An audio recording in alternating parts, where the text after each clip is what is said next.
Sebelum mulai videonya, jangan lupa untuk klik tombol subscribe dulu ya. Dan buat kalian yang sudah subscribe, makasih banyak. Semoga rezekinya lancar, sehat selalu, dan semua cita-citanya dikabulkan. Amin. Yuk, langsung aja kita mulai videonya.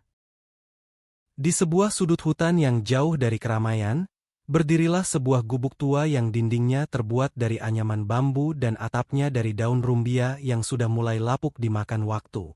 Dari kejauhan, gubuk itu tampak seperti hampir roboh. Tetapi bagi sepasang suami istri lansia bernama Pak Rahmat dan Bu Lina, tempat sederhana itu adalah rumah yang penuh kenangan dan cinta. Di sanalah mereka menghabiskan hari-hari tua mereka, jauh dari hiruk-pikuk kota, jauh dari hiruk orang-orang yang sibuk mengejar harta dan gengsi. Setiap pagi, Pak Rahmat biasanya bangun lebih awal daripada istrinya. Dengan langkah pelan yang sudah tak sekuat dulu, ia keluar dari gubuk, duduk di bangku kayu yang dibuatnya sendiri dari batang pohon tumbang. Sambil menghela napas panjang, ia memandang langit yang berangsur berubah warna dari gelap menjadi jingga kemerahan. Suara burung-burung hutan yang berkicau riang seakan menjadi alarm alami, membangunkan dunia dari tidurnya. Tak lama kemudian, Bu Lina menyusul keluar sambil membawa segelas air dari tempayan tanah liat. "Pak, minum dulu.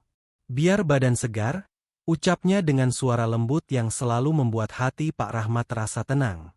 Senyum kecil mengembang di wajah mereka, sebuah senyum yang tidak dipaksa, senyum yang lahir dari ketulusan hati meski mereka hidup dalam segala keterbatasan.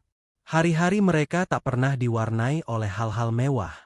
Makanan yang tersaji di meja hanyalah singkong rebus, ubi bakar, atau sesekali sayur bening dari daun singkong yang tumbuh di pekarangan. Air minum mereka pun bukan dari galon plastik mahal, melainkan dari sumur sederhana yang digali Pak Rahmat bertahun-tahun lalu dengan tenaganya sendiri. Namun anehnya, mereka tidak pernah merasa kekurangan. Bagi mereka, rezeki bukanlah soal banyak atau sedikit, melainkan soal hati yang selalu bersyukur. Di sela-sela kesibukan kecil, Pak Rahmat suka menanam sayuran di lahan sempit belakang gubuk. Tangannya yang keriput tetap lincah menggemburkan tanah dengan cangkul tua.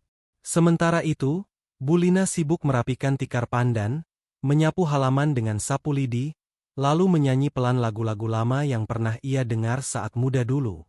Kadang ia tertawa sendiri ketika mengingat masa mudanya, dan Pak Rahmat hanya tersenyum, merasa bersyukur bahwa ia masih bisa melihat istrinya tersenyum di usia senja. Sore hari adalah waktu favorit mereka. Saat matahari condong ke barat, Pak Rahmat dan Bu Lina duduk berdampingan di depan gubuk, memandang hutan yang berkilau diterpa cahaya keemasan. "Indah sekali ya, Pak. Tak ada suara kendaraan, tak ada bising orang-orang. Hanya kita dan alam," kata Bu Lina sambil menyandarkan kepala di bahu suaminya. Pak Rahmat mengangguk pelan, hatinya hangat. Bagi mereka, kebahagiaan tidak perlu dicari di tempat yang jauh.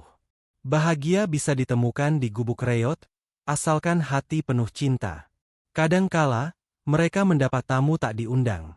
Monyet-monyet yang melompat dari pohon ke pohon, burung-burung yang hinggap di atap, atau bahkan rusa yang melintas di pekarangan. Bukannya terganggu, pasangan lansia itu justru merasa ditemani. Mereka menganggap hewan-hewan itu bagian dari keluarga besar yang tinggal di hutan. Bu Lina sering melemparkan sisa singkong rebus ke arah monyet yang mendekat, sambil tertawa kecil melihat tingkah laku mereka yang lucu. Meski gubuk itu sederhana, di dalamnya tersimpan banyak cerita. Ada foto hitam putih mereka saat muda, ditempel di dinding bambu dengan paku berkarat. Ada tikar lusuh yang sudah puluhan tahun menemani tidur malam mereka. Ada periuk tanah liat yang digunakan Bu Lina untuk memasak sejak awal pernikahan. Semua benda itu memiliki nilai sejarah yang lebih berharga daripada emas atau berlian. Setiap kali Bu Lina membersihkan periuk itu, ia selalu berkata, "Periuk ini sudah lebih tua dari sebagian anak muda di desa, Pak. Tapi masih setia sama kita." Pak Rahmat hanya tertawa, merasa kata-kata istrinya benar adanya. Waktu demi waktu berjalan tanpa terasa. Meski usia mereka sudah senja, mereka tidak pernah merasa kesepian. Justru di tengah hutan, jauh dari kebisingan dunia, mereka menemukan ketenangan batin. Setiap malam, sebelum tidur, mereka selalu berdoa bersama, memohon kesehatan dan umur panjang, bukan untuk kaya raya, tetapi agar mereka bisa terus saling menemani hingga akhir hayat.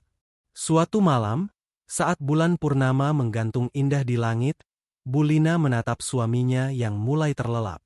Ia membelai tangan Pak Rahmat yang kasar penuh bekas kerja keras. Dalam hati, ia berbisik, "Terima kasih, ya Allah, sudah menghadirkan laki-laki ini dalam hidupku. Mungkin kami tidak punya harta, tapi kami punya cinta yang tidak akan habis dimakan waktu." Itulah kehidupan Pak Rahmat dan Bu Lina. Kehidupan yang mungkin terlihat miskin di mata dunia, tapi kaya di mata mereka. Kehidupan yang sederhana, tanpa konflik, tanpa iri hati, hanya ada cinta, syukur, dan ketenangan.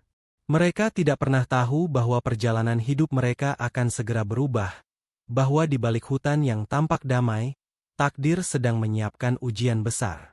Namun untuk saat ini, di episode pertama perjalanan panjang mereka, dunia terasa begitu indah. Hari itu ditutup dengan suara jangkrik yang bersahut-sahutan, angin malam yang membawa kesejukan, dan doa tulus dari dua hati yang telah melewati puluhan tahun bersama. Sebuah awal yang damai, seakan semesta ingin memberi jeda sebelum badai kehidupan datang menghampiri. Malam itu, setelah seharian bekerja di kebun kecil di belakang gubuk, Pak Rahmat dan Bu Lina duduk berdua di depan tungku sederhana. Api dari kayu bakar menyala redup, sesekali berderak, memberi kehangatan pada tubuh renta mereka. Aroma singkong rebus yang baru saja diangkat dari periuk tanah liat menguar, sederhana namun cukup membuat hati mereka gembira. "Pak, masih ingat pertama kali kita ketemu?"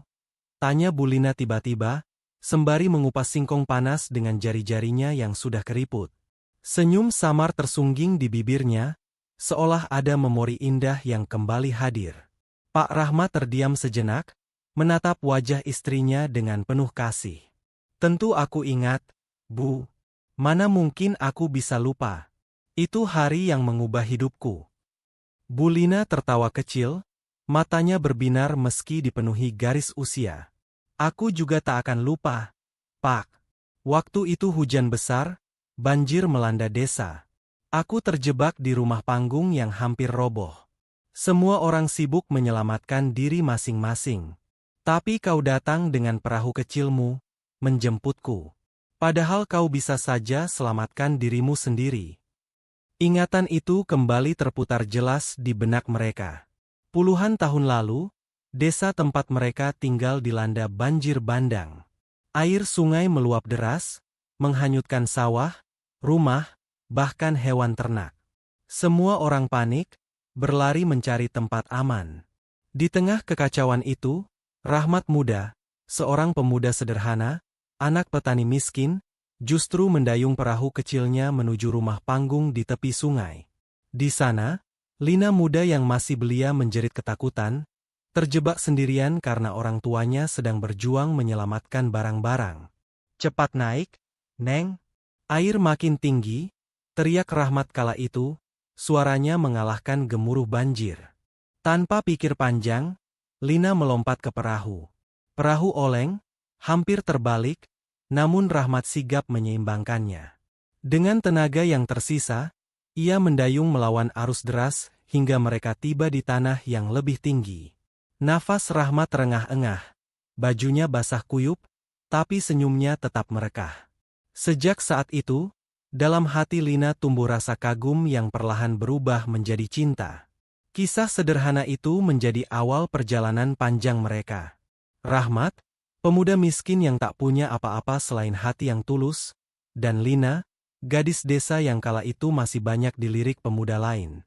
Banyak yang meragukan hubungan mereka, bahkan ada yang mencibir. "Ngapain kau mau sama Rahmat? Dia miskin, tak punya tanah, tak punya harta." Begitu kata sebagian orang. Tapi Lina tak peduli. Baginya, kemiskinan bisa dilawan dengan kerja keras, tapi ketulusan hati seorang lelaki tidak bisa dibeli dengan uang. Beberapa tahun setelah kejadian banjir itu, mereka menikah. Tanpa pesta mewah, tanpa baju pengantin indah.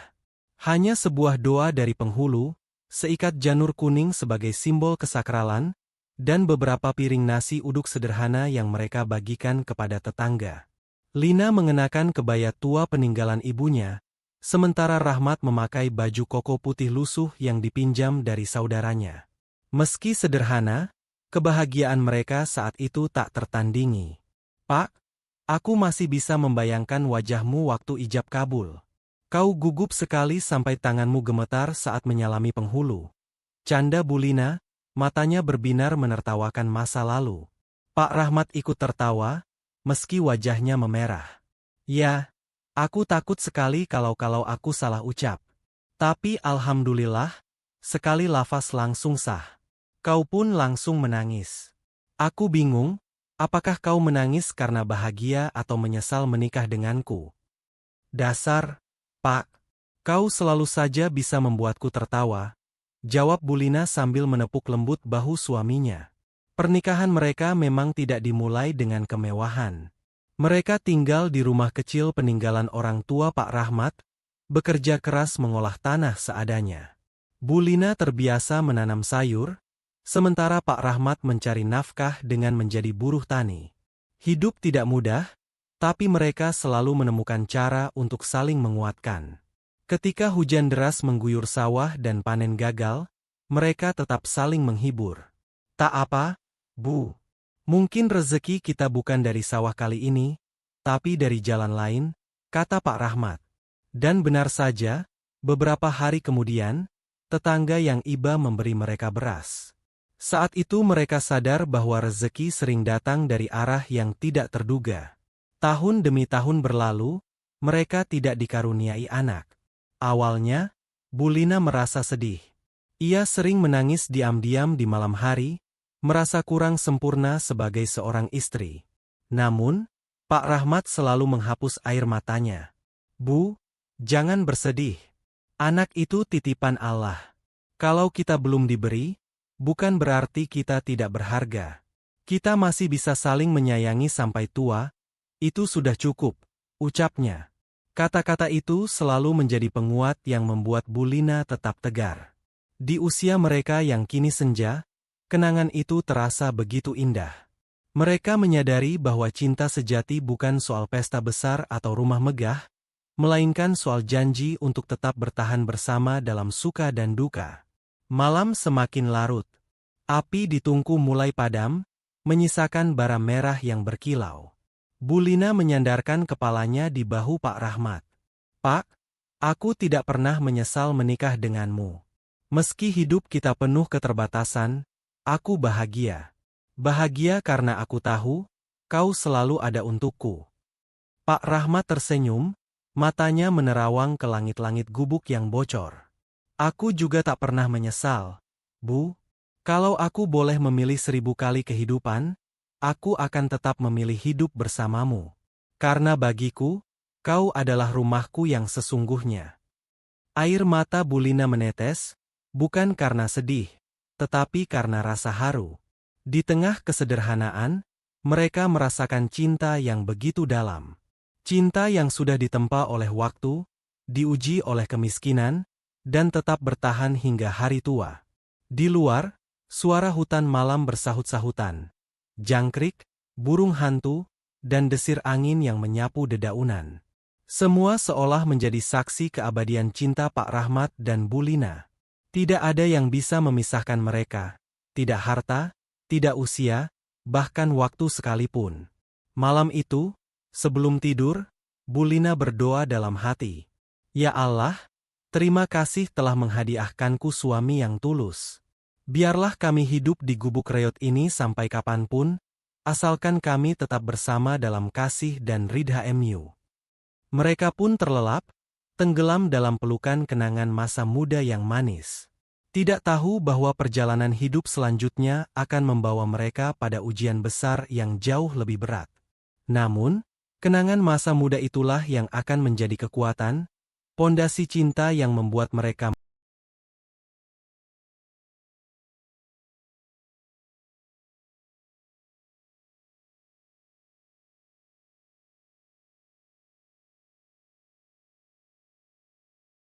mampu bertahan ketika badai kehidupan datang menerpa.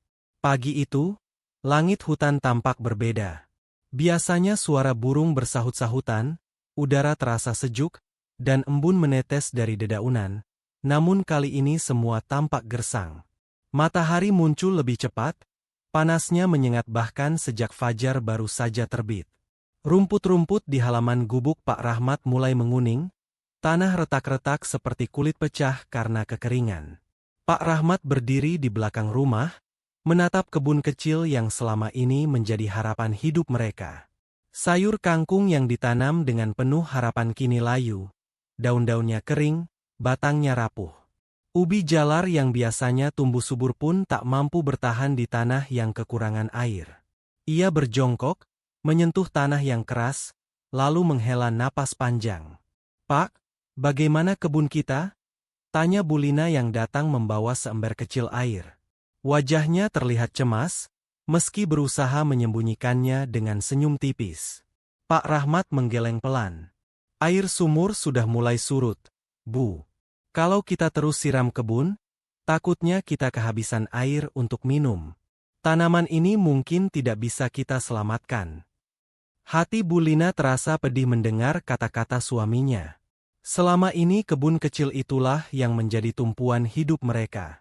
Dengan hasil panen, meski sedikit, mereka bisa bertahan hidup. Namun kini, musim kemarau panjang membuat segalanya seakan sirna begitu saja. Hari demi hari, kondisi semakin sulit. Air sumur semakin dalam, Pak Rahmat harus menimba berulang kali hingga tangannya yang keriput penuh luka. Setiap kali menimba, ia hanya mendapat seember kecil air keruh. Air itu harus mereka bagi untuk minum, memasak, dan mandi seadanya.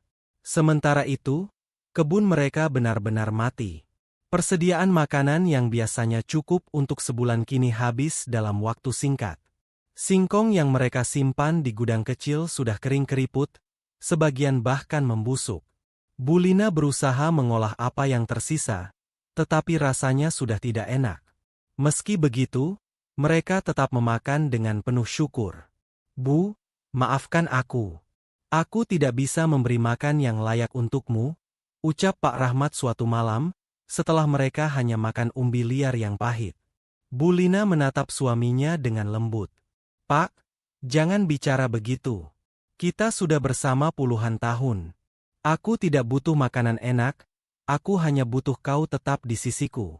Selama kita bersama, aku masih merasa kenyang, meski hanya dengan seteguk air." Jawaban itu membuat mata Pak Rahmat berkaca-kaca. Betapa mulianya hati istrinya, selalu bersyukur meski dalam kondisi sulit. Hari-hari berikutnya menjadi ujian berat. Perut mereka sering kosong. Kadang mereka hanya makan sekali dalam sehari. Kadang, mereka bahkan berpuasa tanpa disengaja karena tidak ada apapun yang bisa dimakan. Tubuh mereka semakin kurus, wajah mereka pucat, namun mereka tidak pernah berhenti saling menguatkan. Suatu pagi, Bu Lina hampir pingsan saat sedang menimba air. Tubuhnya terlalu lemah karena sudah 2 hari hanya makan sedikit daun liar. Pak Rahmat panik, segera membopong istrinya ke dalam gubuk, menidurkannya di tikar pandan. Dengan air mata menetes, ia berdoa sungguh-sungguh. "Ya Allah, jangan biarkan istriku menderita. Kalau memang rezeki kami sudah habis, ambillah nyawaku saja, jangan nyawanya. Aku rela lapar, asal dia tetap sehat." Doa itu menggema di hatinya, penuh keputusasaan namun juga penuh keikhlasan. Malam harinya, ketika bulan separuh menggantung di langit, Bu Lina membuka matanya.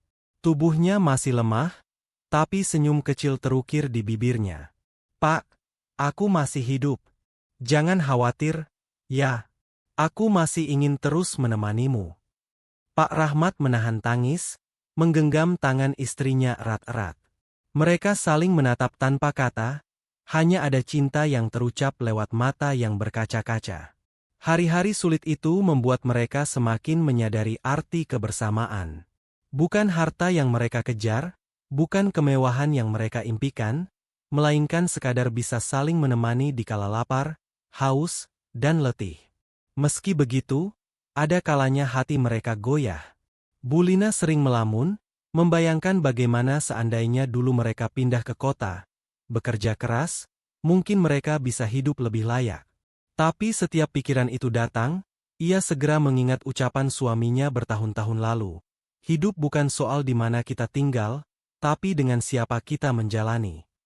Kalimat itu selalu membuatnya kembali tersenyum.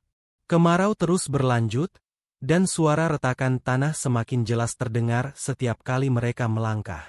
Tidak ada yang tahu kapan hujan akan turun. Tidak ada yang bisa mereka lakukan selain bertahan. Namun di balik penderitaan itu, mereka menemukan sesuatu yang lebih berharga.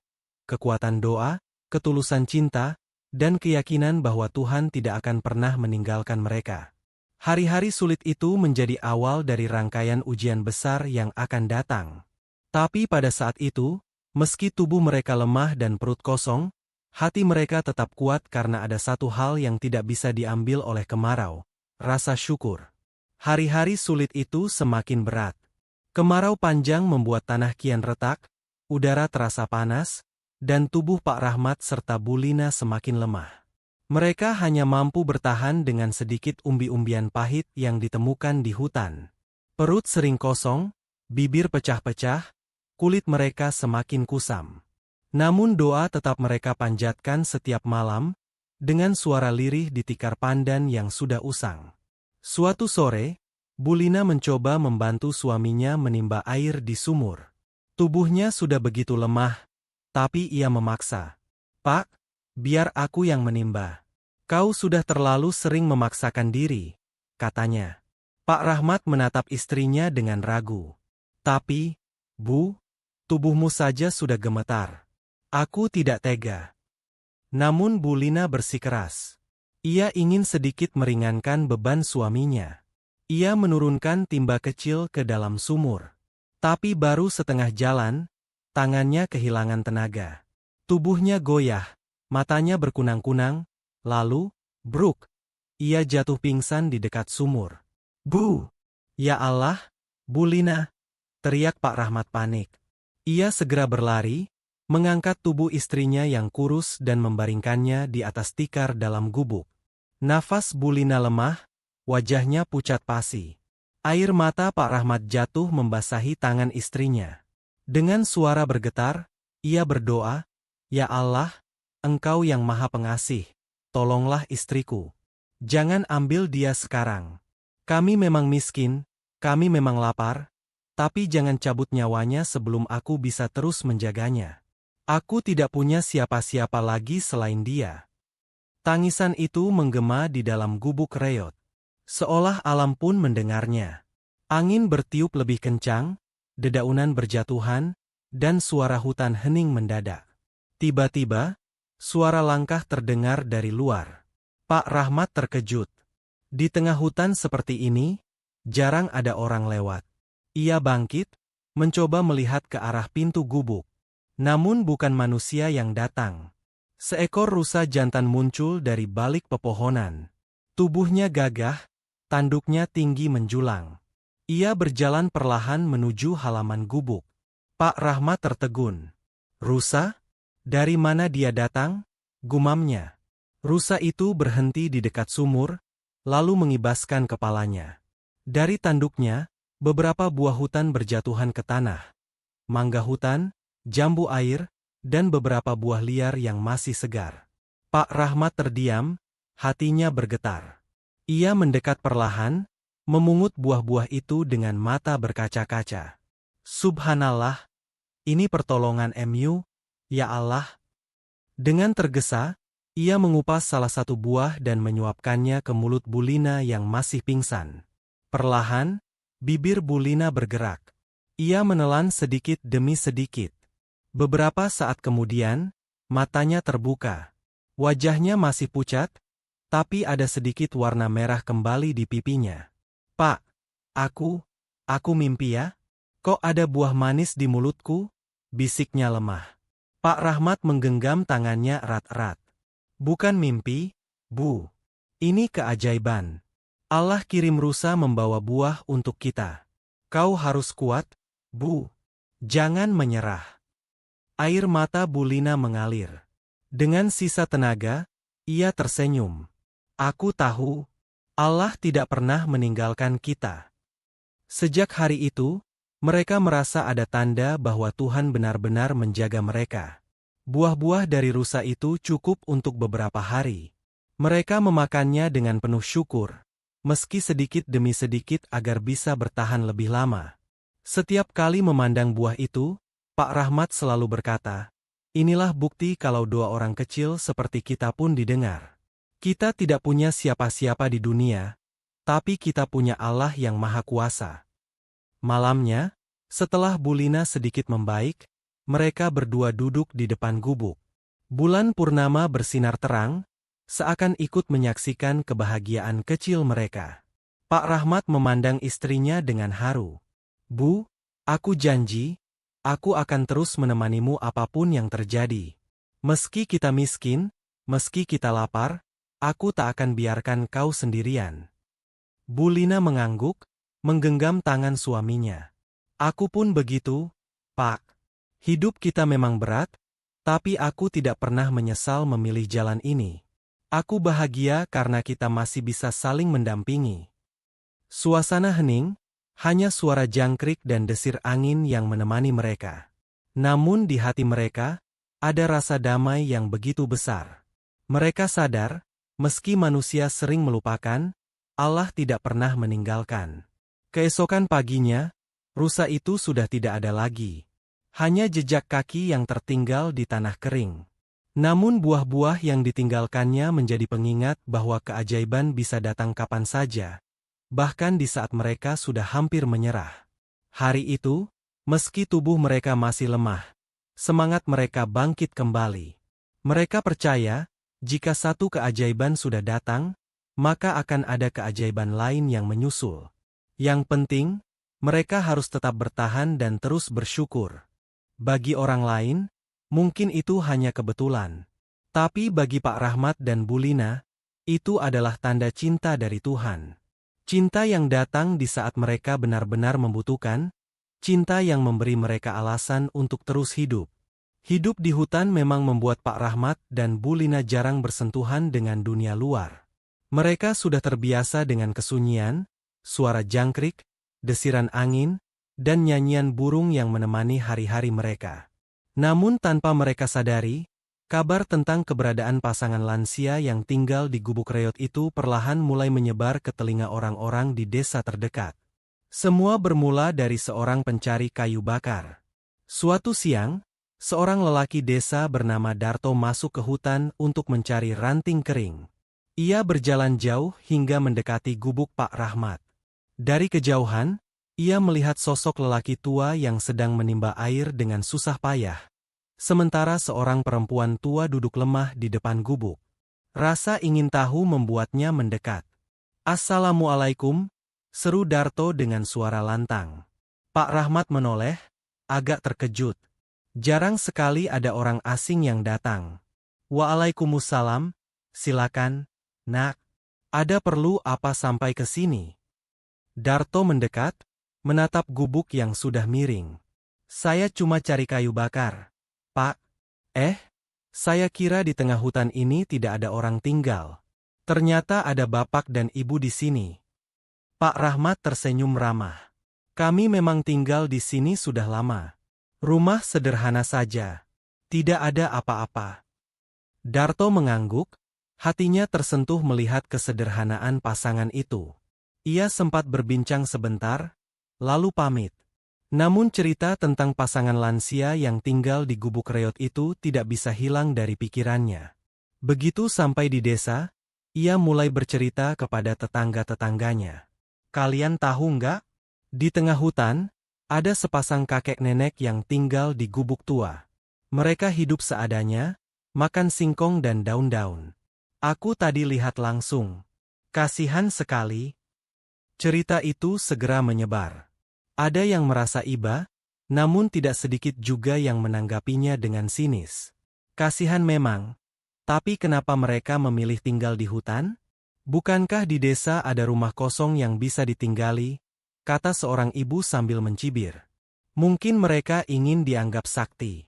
Orang tua di hutan kan sering dikira punya ilmu gaib, ujar yang lain sambil tertawa kecil. Ada juga yang menyebut mereka beban. Kenapa tidak pindah ke kota saja cari kerjaan ringan? Jangan cuma berharap belas kasihan orang. Namun, di antara suara-suara itu, ada pula yang benar-benar merasa terenyuh. Seorang pemuda kaya bernama Zaki mendengar kabar tersebut dari seorang sahabatnya di warung kopi. Zaki adalah anak tunggal dari keluarga berada. Hidupnya bergelimang harta, namun di balik semua itu, hatinya sering merasa kosong. Ia tumbuh tanpa kasih sayang ayah ibu yang sibuk dengan bisnis. Sejak kecil, ia lebih banyak diasuh pembantu daripada diperhatikan keluarganya.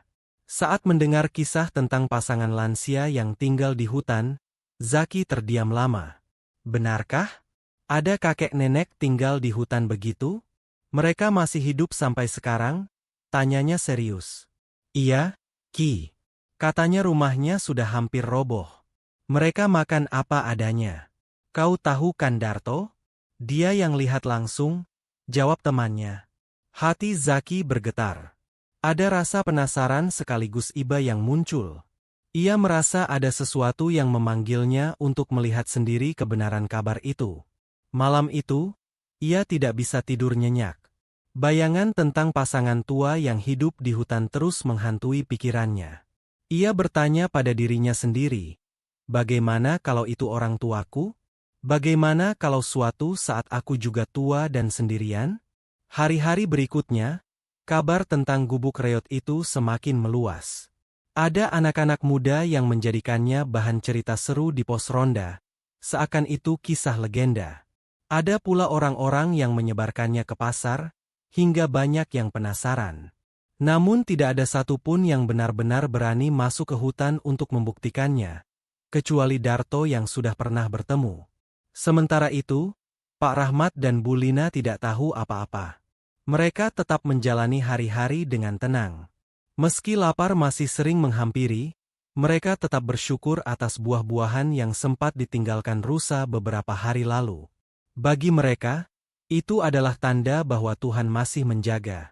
Suatu sore, saat mereka duduk di depan gubuk, Bu Lina berkata pelan, "Pak, apa kau pernah berpikir, bagaimana kalau kita pindah ke desa? Di sana mungkin ada orang-orang yang bisa membantu." Pak Rahmat terdiam, lalu menggeleng. "Bu, aku takut kalau kita ke desa, kita malah jadi beban. Di sini, meski sulit, kita masih bisa hidup dengan tenang.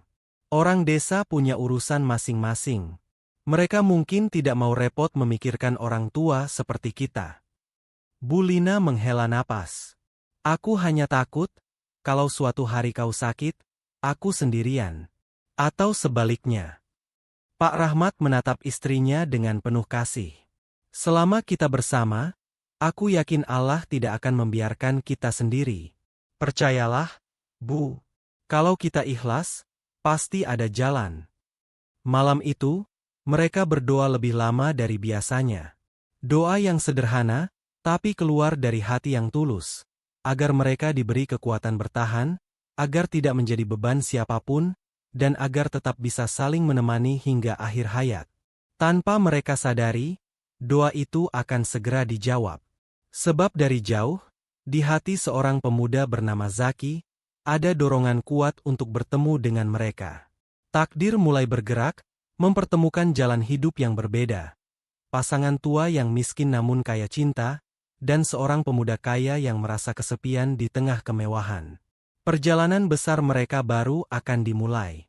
Kabar burung tentang gubuk di hutan itu bukan sekadar gosip, melainkan awal dari sebuah kisah yang akan mengubah banyak hati. Hari itu matahari bersinar terik di atas hutan. Daun-daun kering berjatuhan, ranting patah berderak ketika diinjak, dan suara burung hutan terdengar samar di kejauhan.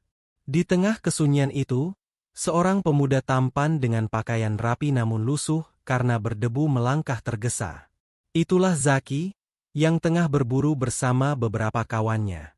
Namun, tanpa ia sadari, langkahnya membawa ia semakin jauh meninggalkan rombongan. Saat ia tersadar, ia sudah berada di bagian hutan yang asing. Jalur setapak menghilang, tanda-tanda teman-temannya tak terlihat. Ia berhenti sejenak, mengusap keringat di dahi, lalu bergumam, "Aduh, aku tersesat."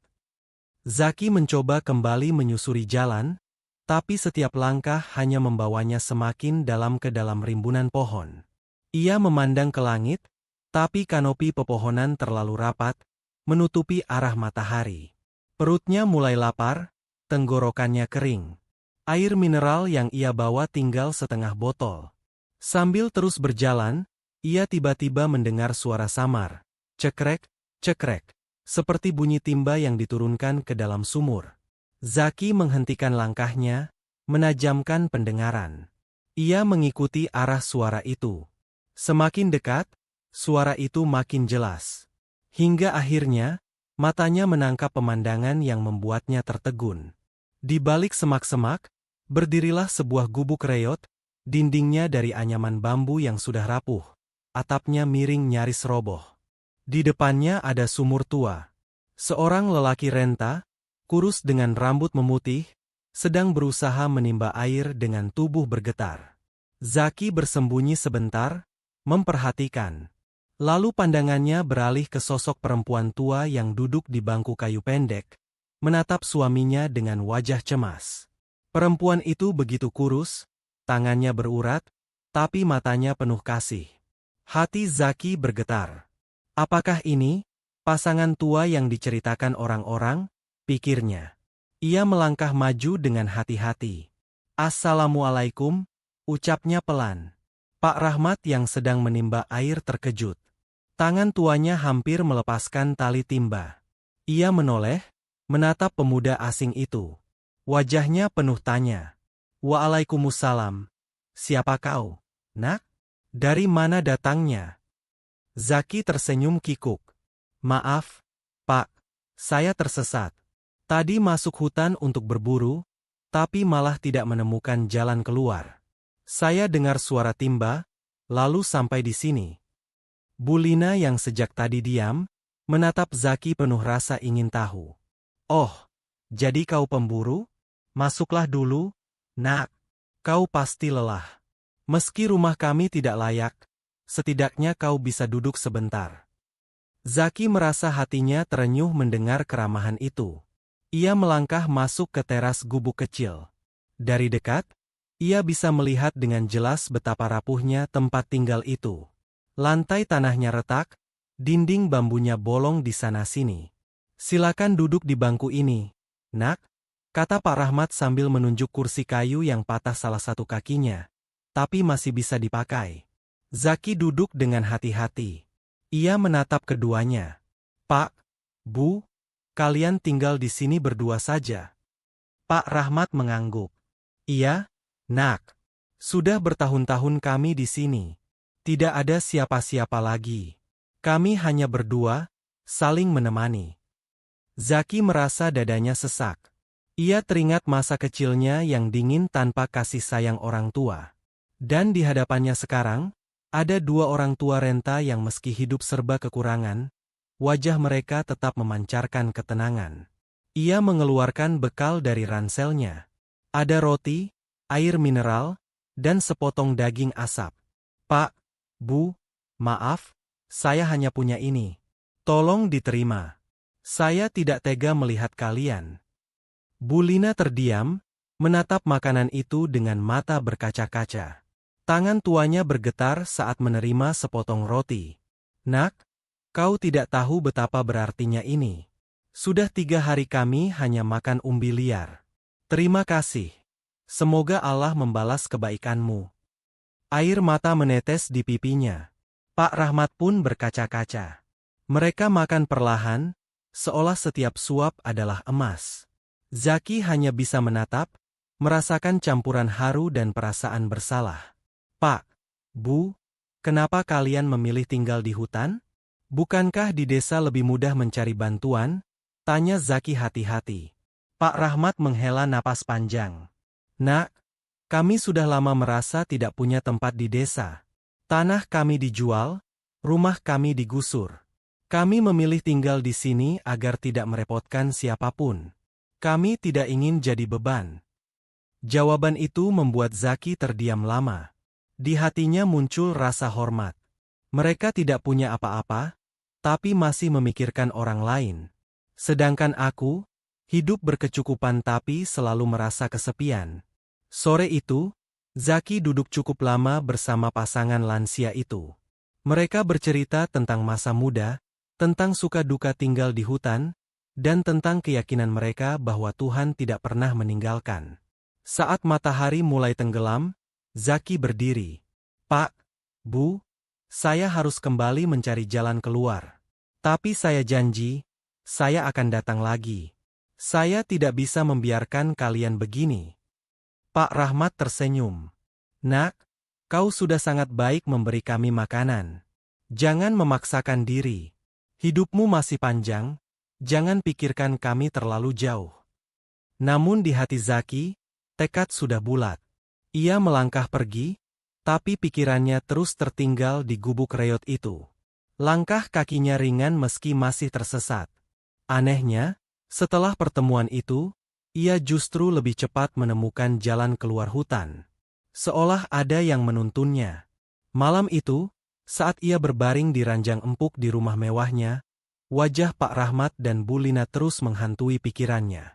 Ia melihat keriput di wajah mereka, tangan kurus yang gemetar, mata yang penuh cinta meski dilanda penderitaan. Zaki berbisik pada dirinya sendiri, "Aku harus kembali. Mereka tidak boleh dibiarkan hidup begitu saja.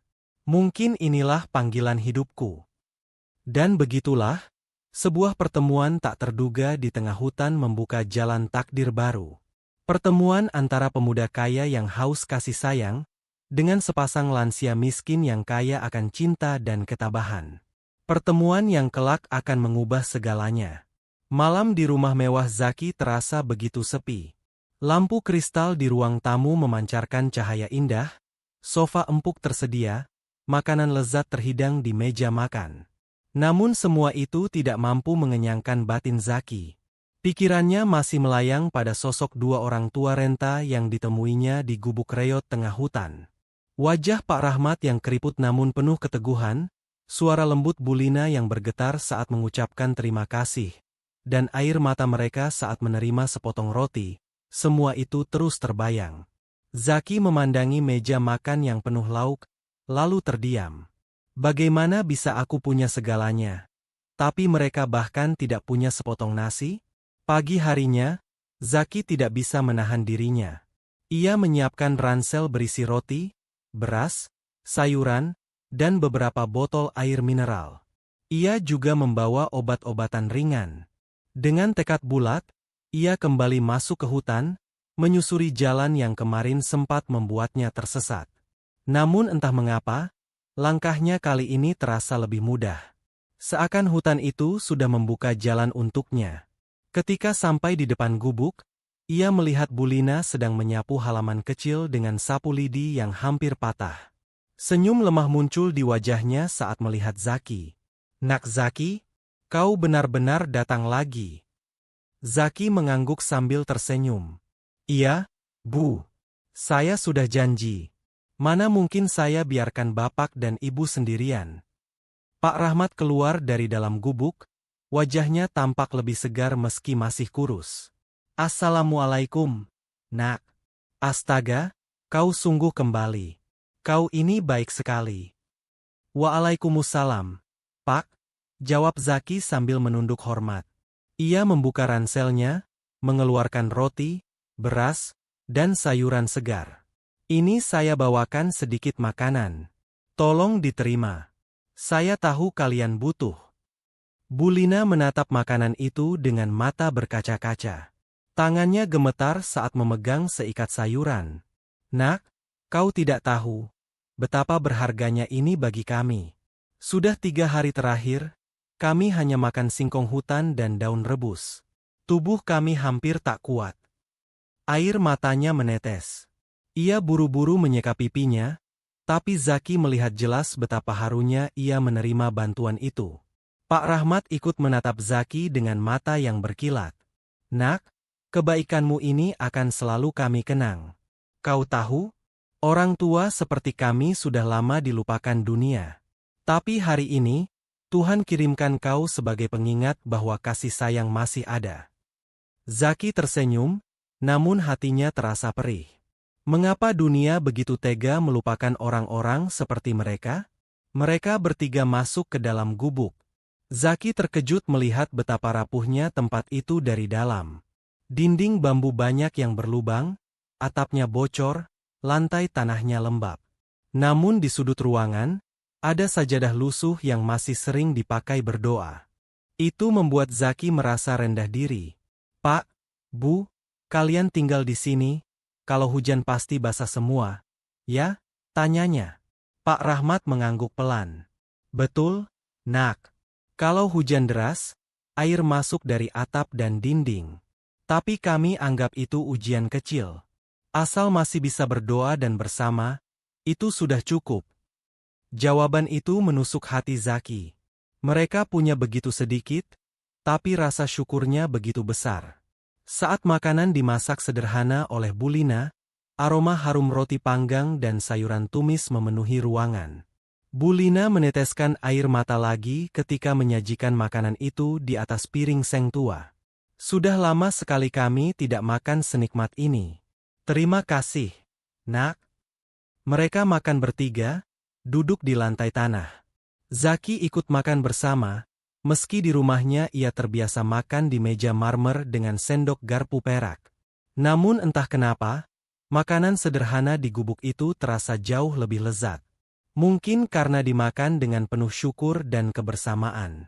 Bu Lina sesekali menatap Zaki sambil mengelus dada. Nak, kau tahu?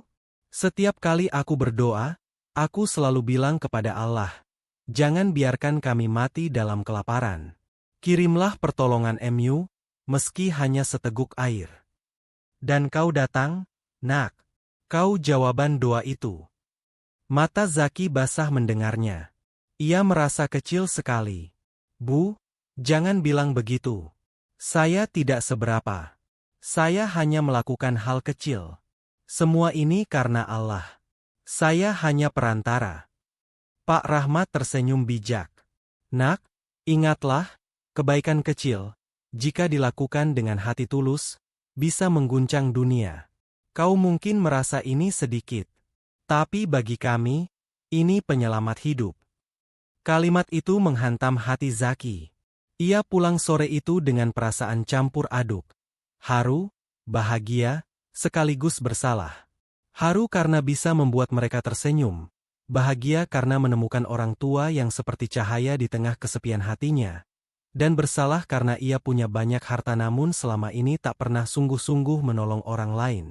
Sesampainya di rumah, Zaki duduk termenung di teras. Ia memandang langit malam penuh bintang.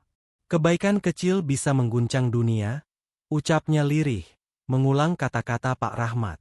Dan sejak hari itu, hati Zaki berubah. Ia tahu bahwa ia tidak bisa berhenti hanya di kebaikan kecil. Ia harus kembali, harus terus datang, dan harus melakukan sesuatu yang lebih besar. Namun tanpa ia sadari, jalan yang dipilihnya bukan hanya akan mengubah hidup Pak Rahmat dan Bu Lina, tapi juga akan mengubah seluruh hidupnya. Hari-hari berikutnya berjalan seperti biasa di gubuk reot itu. Pak Rahmat dan Bu Lina sudah lebih kuat berkat makanan yang dibawakan Zaki. Namun usia tua dan tubuh yang lemah tetap menjadi batas yang tidak bisa dilawan. Pak Rahmat, yang sejak dulu terbiasa memikul beban, mulai sering mengeluh pusing, tubuhnya gemetar, dan batuknya semakin parah. Awalnya ia berusaha menyembunyikan rasa sakitnya dari Bu Lina. Setiap kali istrinya bertanya, ia hanya menjawab, "Aku hanya masuk angin, Bu. Tidak apa-apa." Tapi Bu Lina bisa melihat jelas bagaimana tubuh suaminya semakin melemah dari hari ke hari. Suatu pagi, ketika Pak Rahmat sedang menimba air di sumur, tangannya tiba-tiba lemas. Tali timba terlepas, ember jatuh ke dalam sumur, dan tubuhnya ikut terhuyung. Ia jatuh tersungkur di tanah, batuk keras hingga mengeluarkan bercak darah. "Pak!" teriak Bu Lina dengan suara gemetar. Ia berlari mendekat, memeluk tubuh suaminya. Air matanya jatuh deras. "Ya Allah, jangan ambil dia dariku sekarang." Pak Rahmat berusaha tersenyum meski tubuhnya bergetar. Aku, tidak apa-apa, Bu. Tolong, jangan menangis. Bu Lina membantu suaminya kembali ke dalam gubuk, lalu membaringkannya di atas tikar lusuh. Wajahnya pucat pasi, tubuhnya panas. Ia memeluk tangan suaminya erat-erat sambil berdoa. Ya Allah, aku tahu umur ada di tangan Mu. Tapi beri aku sedikit waktu lagi. Jangan ambil dia sekarang. Aku tidak sanggup sendirian. Hari itu Bu Lina duduk di samping suaminya tanpa henti. Ia menyiapkan ramuan sederhana dari daun-daunan yang ada di sekitar, berharap bisa menurunkan panas tubuh suaminya. Tapi ia tahu itu tidak cukup. Di tengah rasa putus asa itu, sebuah keajaiban kecil kembali datang. Seekor burung gagak hitam tiba-tiba hinggap di dahan pohon dekat gubuk. Burung itu membawa sesuatu di paruhnya. Ia terbang rendah lalu menjatuhkan bungkusan kecil dari kain lusuh ke halaman gubuk. Bu Lina terkejut. Ia mendekat, mengambil bungkusan itu. Saat dibuka, ternyata di dalamnya ada beberapa akar dan daun yang harum baunya. Seperti obat-obatan tradisional hutan yang dulu sering dipakai oleh tabib desa. Hatinya bergetar. Ya Allah, ini pertolongan Mu lagi. Ia segera merebus akar dan daun itu, lalu memberi air rebusannya kepada Pak Rahmat. Perlahan, panas tubuhnya mulai mereda. Batuknya memang belum hilang, tapi napasnya menjadi lebih tenang. Pak Rahmat membuka mata, menatap istrinya dengan lemah. Bu, apa kau yang menyiapkan ramuan ini? Bu Lina menggeleng sambil tersenyum dengan air mata. Bukan aku, Pak. Allah yang kirim lewat burung gagak. Kau lihat kan? Pertolongannya selalu ada, meski kita sudah hampir putus asa. Pak Rahmat meneteskan air mata. Ia menggenggam tangan istrinya. Allah memang maha penyayang. Tapi aku lebih beruntung karena punya istri sepertimu, yang tidak pernah meninggalkanku meski aku hanya bisa terbaring lemah. Bu Lina menangis semakin deras, mencium tangan suaminya. Pak, jangan berkata begitu. Akulah yang beruntung. Kau selalu membuatku merasa tidak sendiri, bahkan di tengah kesusahan. Aku tidak ingin kehilanganmu. Hari-hari berikutnya, kondisi Pak Rahmat membaik sedikit demi sedikit. Namun tubuhnya masih sangat lemah. Bu Lina semakin khawatir, tapi ia berusaha menyembunyikan rasa takut itu. Beberapa hari kemudian, Jaki datang lagi dengan membawa makanan. Saat ia melihat wajah Pak Rahmat yang pucat dan tubuhnya kurus, hatinya langsung terguncang. Pak, kenapa Bapak jadi seperti ini? Pak Rahmat tersenyum lemah. Nak, tubuh tua memang seperti kayu rapuh. Tidak bisa melawan waktu. Bu Lina menjelaskan semua yang terjadi, termasuk tentang burung gagak yang membawa ramuan. Zaki mendengarnya dengan mata terbelalak. Astaga, benar-benar ajaib. Allah seperti tidak pernah membiarkan bapak dan ibu sendirian. Ia menatap mereka dengan rasa hormat yang semakin dalam. Dalam hatinya, ia berjanji, aku tidak akan biarkan mereka menderita lagi. Aku harus lebih sering datang. Aku harus lebih banyak membantu. Sore itu, ketika ia pamit, Bu Lina berkata lirih. Nak, jangan terlalu repot memikirkan kami. Kau masih muda, jalanmu masih panjang. Jangan sampai kebaikanmu membuatmu lupa pada dirimu sendiri. Zaki menunduk, hatinya teriris. Bu, Pak, kalian tidak tahu. Justru dengan membantu kalian, hidup saya terasa berarti. Saya merasa punya orang tua lagi. Pak Rahmat menatapnya lama. Air matanya jatuh. Nak, kata-kata itu saja sudah lebih berharga dari emas. Kami sudah lama merasa tidak punya siapa-siapa. Dan hari ini, kau membuat kami merasa tidak sendirian lagi. Keheningan penuh haru menyelimuti mereka. Di luar, suara hutan bergema seperti ikut menjadi saksi. Hari itu Zaki pulang dengan tekad yang semakin kuat. Ia sadar, ujian ketabahan bukan hanya milik Pak Rahmat dan Bu Lina, tapi juga miliknya sendiri. Ujian untuk benar-benar tulus, tidak hanya memberi karena iba, tapi memberi karena cinta. Dan sejak saat itu, ikatan batin mereka semakin erat. Bukan lagi sekadar pertemuan kebetulan, melainkan awal dari sebuah keluarga baru yang lahir tanpa ikatan darah. Sejak hari itu, Zaki tidak bisa tenang.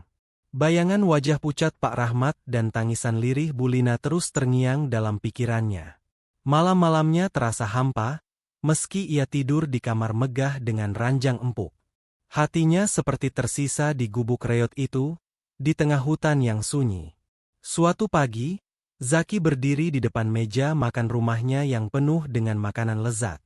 Ada nasi uduk hangat, ayam goreng, sayur lodeh, dan buah segar. Namun, sendok di tangannya terhenti. Ia hanya memandang makanan itu tanpa selera. Dalam benaknya, ia teringat Bulina yang menahan lapar, dan Pak Rahmat yang hanya bisa berbaring lemah. Ia menghela napas panjang. Apa gunanya semua ini kalau aku hanya makan sendiri? Gumamnya. Tanpa banyak berpikir, Zaki mengambil beberapa bungkusan makanan, memasukkannya ke dalam tas besar bersama roti, susu, dan obat-obatan. Ia juga membeli beberapa bahan bangunan kecil, paku, palu, dan beberapa lembar seng, karena teringat atap gubuk Pak Rahmat sering bocor. Dengan langkah mantap, ia masuk ke dalam mobilnya dan melaju menuju hutan. Jalan setapak penuh lumpur dan akar pohon dilalui dengan hati-hati. Ia sudah hafal jalurnya sejak pertemuan pertama dengan pasangan lansia itu. Sesampainya di gubuk, Zaki langsung melihat Bulina sedang menyapu halaman kecil di depan rumah. Wajah Bulina yang keriput itu terlihat letih, namun tetap ramah ketika menyadari siapa yang datang. "Nak Zaki," serunya dengan mata berbinar. "Masya Allah, kau datang lagi." Zaki segera turun, membawa tas besar berisi makanan. Ia tersenyum hangat. "Bagaimana kabar ibu? Bagaimana Pak Rahmat hari ini?" Bulina menahan air mata. "Alhamdulillah, panasnya sudah turun. Tapi tubuhnya masih lemah. Mari, nak, masuklah. Dia pasti senang melihatmu." Zaki melangkah masuk ke dalam gubuk. Di atas tikar lusuh, Pak Rahmat berbaring dengan bantal tipis. Tubuhnya masih kurus, tetapi ketika melihat Zaki, wajahnya bersinar. "Zaki, anakku," suara Pak Rahmat serak, namun penuh haru. "Kau kembali lagi." Zaki menunduk, duduk di sampingnya, lalu menggenggam tangannya. "Pak, jangan panggil saya tamu lagi. Anggap saja saya ini anak ibu dan bapak." Air mata langsung menetes dari mata Pak Rahmat. "Nak, kalimatmu itu lebih berharga dari segalanya. Kami tak punya apa-apa untuk membalasmu." "Jangan berkata begitu, Pak," jawab Zaki lembut. "Bapak dan ibu sudah memberi saya sesuatu yang tidak pernah saya dapatkan dari dunia luar. Ketulusan." Bulina tidak bisa menahan tangisnya. Ia memeluk Zaki dari samping, seolah memeluk anak kandungnya sendiri. "Nak, kau membuat hati kami kuat. Kau seperti cahaya yang Allah kirim ke gubuk kecil ini." Setelah suasana haru mereda, Zaki membuka tas besar yang ia bawa.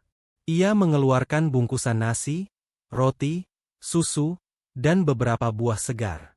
"Bu, Pak, ayo kita makan bersama. Saya tidak mau makan sendirian lagi. Mulai sekarang, setiap kali saya bawa makanan, kita harus makan bareng." Bulina segera menyiapkan piring sederhana dari seng tua. Mereka bertiga duduk melingkar di atas tikar. Bagi Zaki, ini adalah salah satu makan siang terindah dalam hidupnya. Tidak ada kursi mahal, tidak ada meja mewah, tetapi ada rasa hangat yang memenuhi dada. "Alhamdulillah," ucap Pak Rahmat pelan setelah menelan sesuap nasi. "Sudah lama aku tidak merasakan kenyang seperti ini." Zaki tersenyum. "Mulai sekarang, bapak dan ibu tidak akan merasakan lapar lagi. Saya janji." Usai makan, Zaki bangkit dan mulai melihat-lihat keadaan gubuk. Atapnya penuh lubang, dinding bambunya sudah rapuh, dan lantainya berlubang di sana-sini. Ia menghela napas panjang. "Pak, Bu, Izinkan saya memperbaiki sedikit rumah ini. Tidak banyak, hanya sekadar menutup atap supaya kalian tidak kehujanan. Pak Rahmat menggeleng pelan. Nak, jangan repot. Kami sudah terbiasa dengan keadaan begini. Tapi saya tidak tega, jawab Zaki tegas. Biarkan saya lakukan ini, Pak. Anggap saja ini bakti seorang anak. Akhirnya, setelah bujuk rayu Zaki dan tatapan lembut Bulina, Pak Rahmat luluh. Ia hanya bisa menyaksikan dengan mata berkaca-kaca ketika Zaki naik ke atap, mengganti beberapa lembar seng, menancapkan paku dengan hati-hati. Setiap pukulan palu dari Zaki seakan memukul hati Pak Rahmat dengan rasa haru. Beginikah rasanya punya anak laki-laki yang peduli? Pikirnya. Ketika sore tiba, gubuk itu tampak sedikit lebih kokoh. Memang masih jauh dari kata layak, tapi setidaknya mereka tidak perlu khawatir kehujanan lagi. Bulina menatap hasil kerja Zaki dengan mata berbinar. Nak, kau sungguh seperti malaikat. Andai kau tahu betapa berartinya semua ini bagi kami. Zaki menuruni atap, tersenyum penuh peluh. Saya hanya ingin memastikan bapak dan ibu bisa tidur nyenyak tanpa takut bocor lagi. Itu saja sudah cukup membuat hati saya tenang. Malam itu, mereka duduk bertiga di depan gubuk, menatap langit penuh bintang. Angin hutan berembus lembut, membawa aroma tanah basah. Pak, kata Zaki pelan, sejak pertama kali saya datang, saya merasa gubuk ini bukan sekadar rumah. Tempat ini, seperti sekolah kehidupan. Saya belajar banyak dari bapak dan ibu, tentang kesabaran, ketulusan, dan bagaimana bersyukur dalam keadaan apapun. Pak Rahmat menoleh dengan mata berkaca-kaca. Nak, jangan berlebihan memuji kami.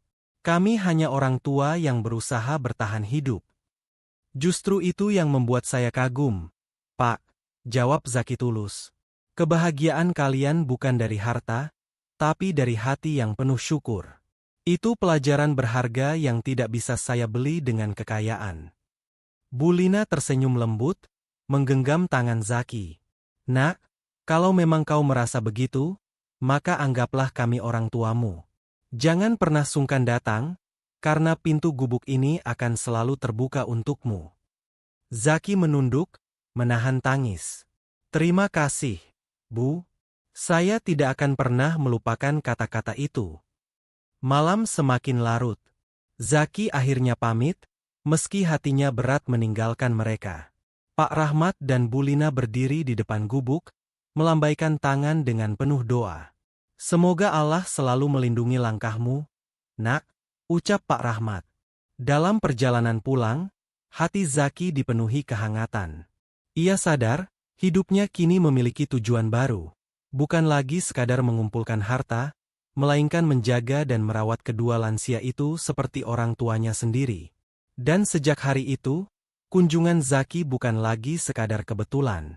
Ia mulai rutin datang, membawa makanan, obat, dan harapan. Gubuk reot itu yang tadinya sepi dan penuh kesulitan, kini mulai dipenuhi senyum dan tawa. Namun Zaki juga tahu, perjalanan ini belum selesai. Ujian-ujian lain pasti akan datang. Tapi ia siap, karena kini ia tidak berjalan sendirian lagi. Ia punya orang tua baru yang mengajarinya arti hidup.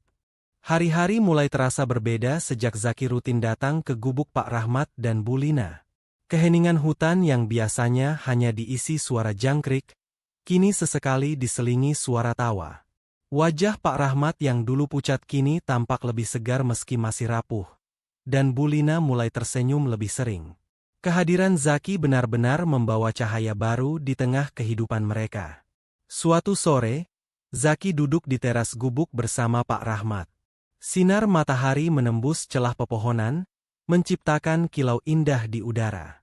Pak Rahmat, sambil menyeruput teh hangat yang dibuat Bulina, berkata pelan, "Nak, kau membuat tempat ini jadi lebih hidup. Seperti ada anak yang selalu pulang." Zaki menatapnya, tersenyum. "Pak, bagi saya, pulang bukan lagi ke rumah besar yang sepi. Pulang adalah datang ke tempat ini, mendengar cerita bapak dan ibu, makan sederhana bersama. Disinilah hati saya merasa tenang. Ucapan itu membuat Pak Rahmat terdiam, matanya berkaca-kaca. Ia menepuk bahu Zaki dengan tangan gemetar. Semoga Allah selalu menjaga hatimu, nak. Beberapa hari kemudian, saat sedang membersihkan halaman gubuk, Zaki tanpa sengaja mengeluarkan ponsel dari sakunya. Ia mengambil beberapa foto sederhana. Gubuk reot dengan atap tambalan, tangan keriput Pak Rahmat yang sedang memegang cangkul kecil, senyum lembut Bulina sambil menyapu halaman. Awalnya, Zaki hanya berniat menyimpan foto-foto itu untuk dirinya sendiri, sebagai pengingat tentang arti syukur. Namun, saat malam tiba, ia merasa dorongan kuat untuk membagikan kisah itu ke media sosial. Ia mengetik sebuah caption panjang.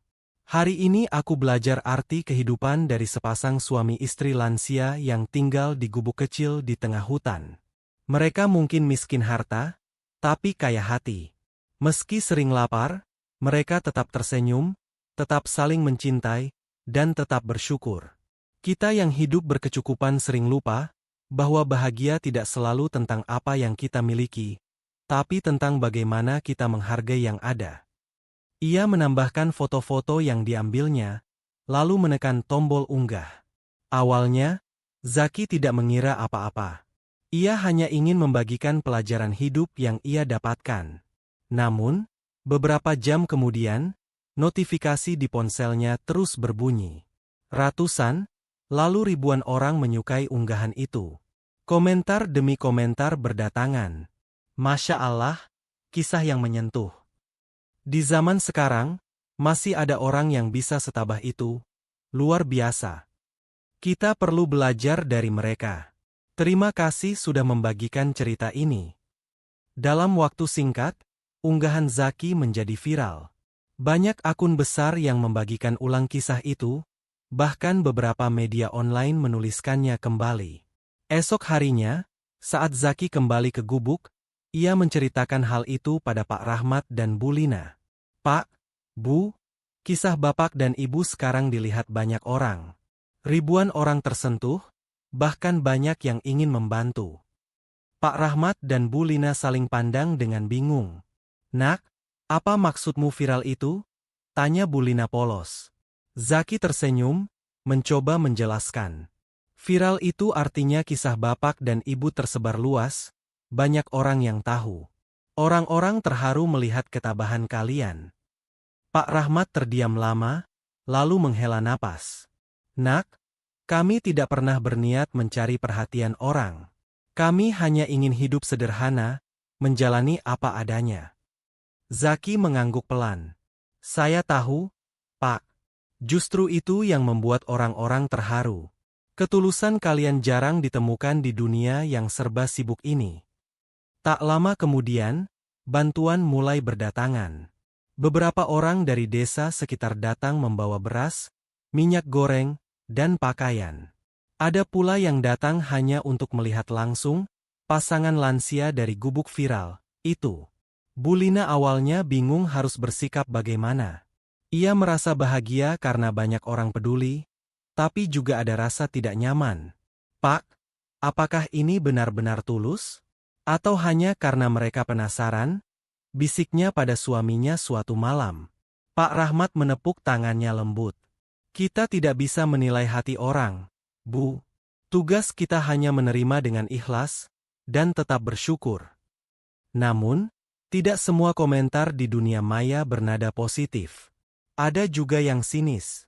Kenapa masih tinggal di hutan? Malas sekali mereka, kerja aja kalau mau hidup enak. Ah, pasti ini settingan. Mana ada orang bisa hidup begini tanpa cari sensasi? Komentar-komentar pedas itu akhirnya sampai juga ke telinga Zaki. Ia marah, namun berusaha menenangkan diri. Saat ia menyampaikan sebagian komentar itu, Bulina menunduk, air matanya jatuh. Kami tidak pernah minta terkenal. Nak, ucapnya dengan suara bergetar. Mengapa orang-orang tega berkata seperti itu? Zaki segera menggenggam tangan Bulina. Bu, jangan dengarkan mereka. Orang baik akan tetap bersinar meski dicaci. Justru kata-kata jahat itu tidak bisa merubah kenyataan bahwa bapak dan ibu adalah orang-orang mulia. Pak Rahmat menatap Zaki dengan tatapan penuh makna. Nak, dunia memang begitu. Tidak semua orang bisa melihat dengan hati. Tapi yang penting, kita tetap berjalan di jalan yang benar. Biarlah Allah yang menilai. Mendengar itu, Zaki merasa semakin mantap. Ia tahu, tantangan setelah viral ini tidak mudah. Akan ada yang tulus, ada pula yang palsu. Tapi ia berjanji akan melindungi Pak Rahmat dan Bu Lina dari orang-orang yang hanya ingin memanfaatkan keadaan. Malam itu, mereka kembali duduk bersama di depan gubuk. Langit dipenuhi bintang, tapi kali ini hatinya berbeda. Zaki sadar, perjalanan ini mulai melebar, menyentuh banyak orang di luar sana. Kisah sederhana dari gubuk reot di hutan telah membuka mata ribuan orang. Namun, di balik semua itu, Zaki juga tahu, dunia yang luas bisa membawa badai. Popularitas bisa jadi berkah, tapi juga bisa jadi ujian. Dan ia harus siap menghadapi semuanya demi melindungi kedua lansia yang sudah ia anggap sebagai orang tua sendiri. Ketenangan gubuk Pak Rahmat dan Bu Lina perlahan berubah sejak kisah mereka menjadi viral. Orang-orang dari desa sekitar dan bahkan luar daerah mulai berdatangan. Ada yang tulus ingin membantu, ada yang sekadar penasaran, dan tidak sedikit pula yang hanya ingin mencari sensasi. Di awalnya, semua terasa indah. Pagi-pagi, sering ada warga datang membawa beras, sayur, atau pakaian. Bu Lina menyambut dengan penuh syukur, meski seringkali merasa tidak enak hati. "Pak," katanya suatu kali sambil menata beras di karung kecil, "kita seperti jadi pusat perhatian. Aku takut ini bukan kebaikan yang benar-benar tulus." Pak Rahmat tersenyum, meski tubuhnya masih lemah. "Bu, rezeki itu datang dengan cara yang tidak terduga. Kita hanya perlu menerima dengan ikhlas, tanpa menyombongkan diri. Soal niat mereka, biarlah Allah yang tahu." Namun, seiring waktu, cibiran dan komentar pedas mulai bermunculan. Di media sosial, sebagian orang menuduh mereka malas, hanya mengandalkan belas kasihan orang lain. Kalau masih kuat tinggal di hutan, berarti masih kuat kerja. Jangan cuma nunggu bantuan orang. Pasti ini rekayasa biar dapat simpati. Mana ada orang hidup kayak gitu di zaman sekarang. Komentar-komentar itu membuat hati Bu Lina terluka. Suatu sore, ia duduk di teras gubuk, menatap kosong ke arah hutan. Air matanya mengalir pelan. "Pak, apakah benar kita hanya dianggap beban?" Aku tidak tahan mendengar kata-kata mereka. Pak Rahmat menggenggam tangannya lembut. "Bu, kita tidak bisa menutup mulut orang. Mereka boleh bicara apa saja, tapi yang tahu kebenaran hanyalah kita dan Allah. Jangan biarkan hati kita hancur hanya karena ucapan yang tidak benar." Namun luka itu nyata. Bu Lina merasa harga dirinya diinjak. Selama hidup, ia dan suaminya selalu berusaha mandiri, meski dengan cara sederhana. Mereka tidak pernah meminta-minta. Kini, tiba-tiba dianggap sebagai orang yang hidup dari belas kasihan. Ketika Zaki datang pada malam harinya, ia langsung melihat raut wajah Bu Lina yang murung. "Bu, kenapa? Ada yang mengganggu hati ibu?" tanyanya cemas. Bu Lina hanya menggeleng, mencoba menahan tangis. Namun akhirnya ia tak kuasa menahan perasaan. "Nak, aku merasa malu. Orang-orang bilang kami malas, hanya menunggu bantuan. Padahal kami tidak pernah meminta apa-apa. Semua ini terjadi karena kisah kami viral. Apa yang harus kami lakukan?" Zaki terdiam sejenak, menatap mata Bu Lina yang basah. Ia lalu berkata dengan penuh keyakinan, "Bu, orang baik akan tetap bersinar meski dicaci. Jangan biarkan ucapan mereka memadamkan cahaya itu. Justru karena kalian tulus, banyak orang yang benar-benar tersentuh. Jangan biarkan segelintir suara jahat merusak semua kebaikan ini." Pak Rahmat menimpali dengan suara pelan, "Nak Zaki benar. Kita tidak hidup untuk memuaskan orang lain. Kita hidup untuk menjalani jalan yang Allah tetapkan. Biarlah cibiran itu jadi ujian bagi kita. Zaki kemudian menatap mereka dengan tegas. Pak, Bu, mulai sekarang, biar saya yang menghadapi komentar-komentar itu. Jangan lagi ibu dan bapak membaca atau mendengar. Fokuslah pada hidup ibu dan bapak, saya akan menjaga nama baik kalian. Bu Lina meneteskan air mata, lalu mengangguk pelan. Terima kasih, Nak.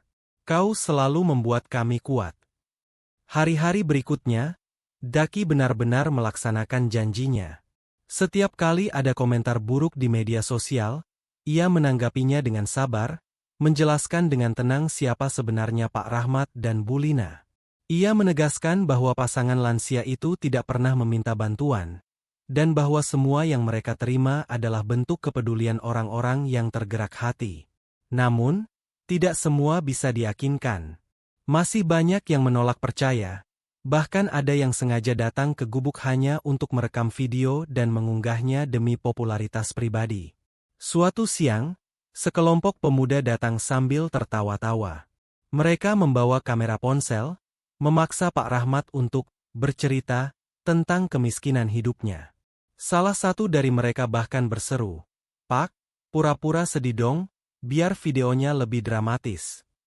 Bu Lina menahan tangis, sementara Pak Rahmat menunduk dengan wajah muram. Ia tidak marah, hanya merasa harga dirinya diinjak. Saat itu, Zaki kebetulan datang dan langsung melihat kejadian itu.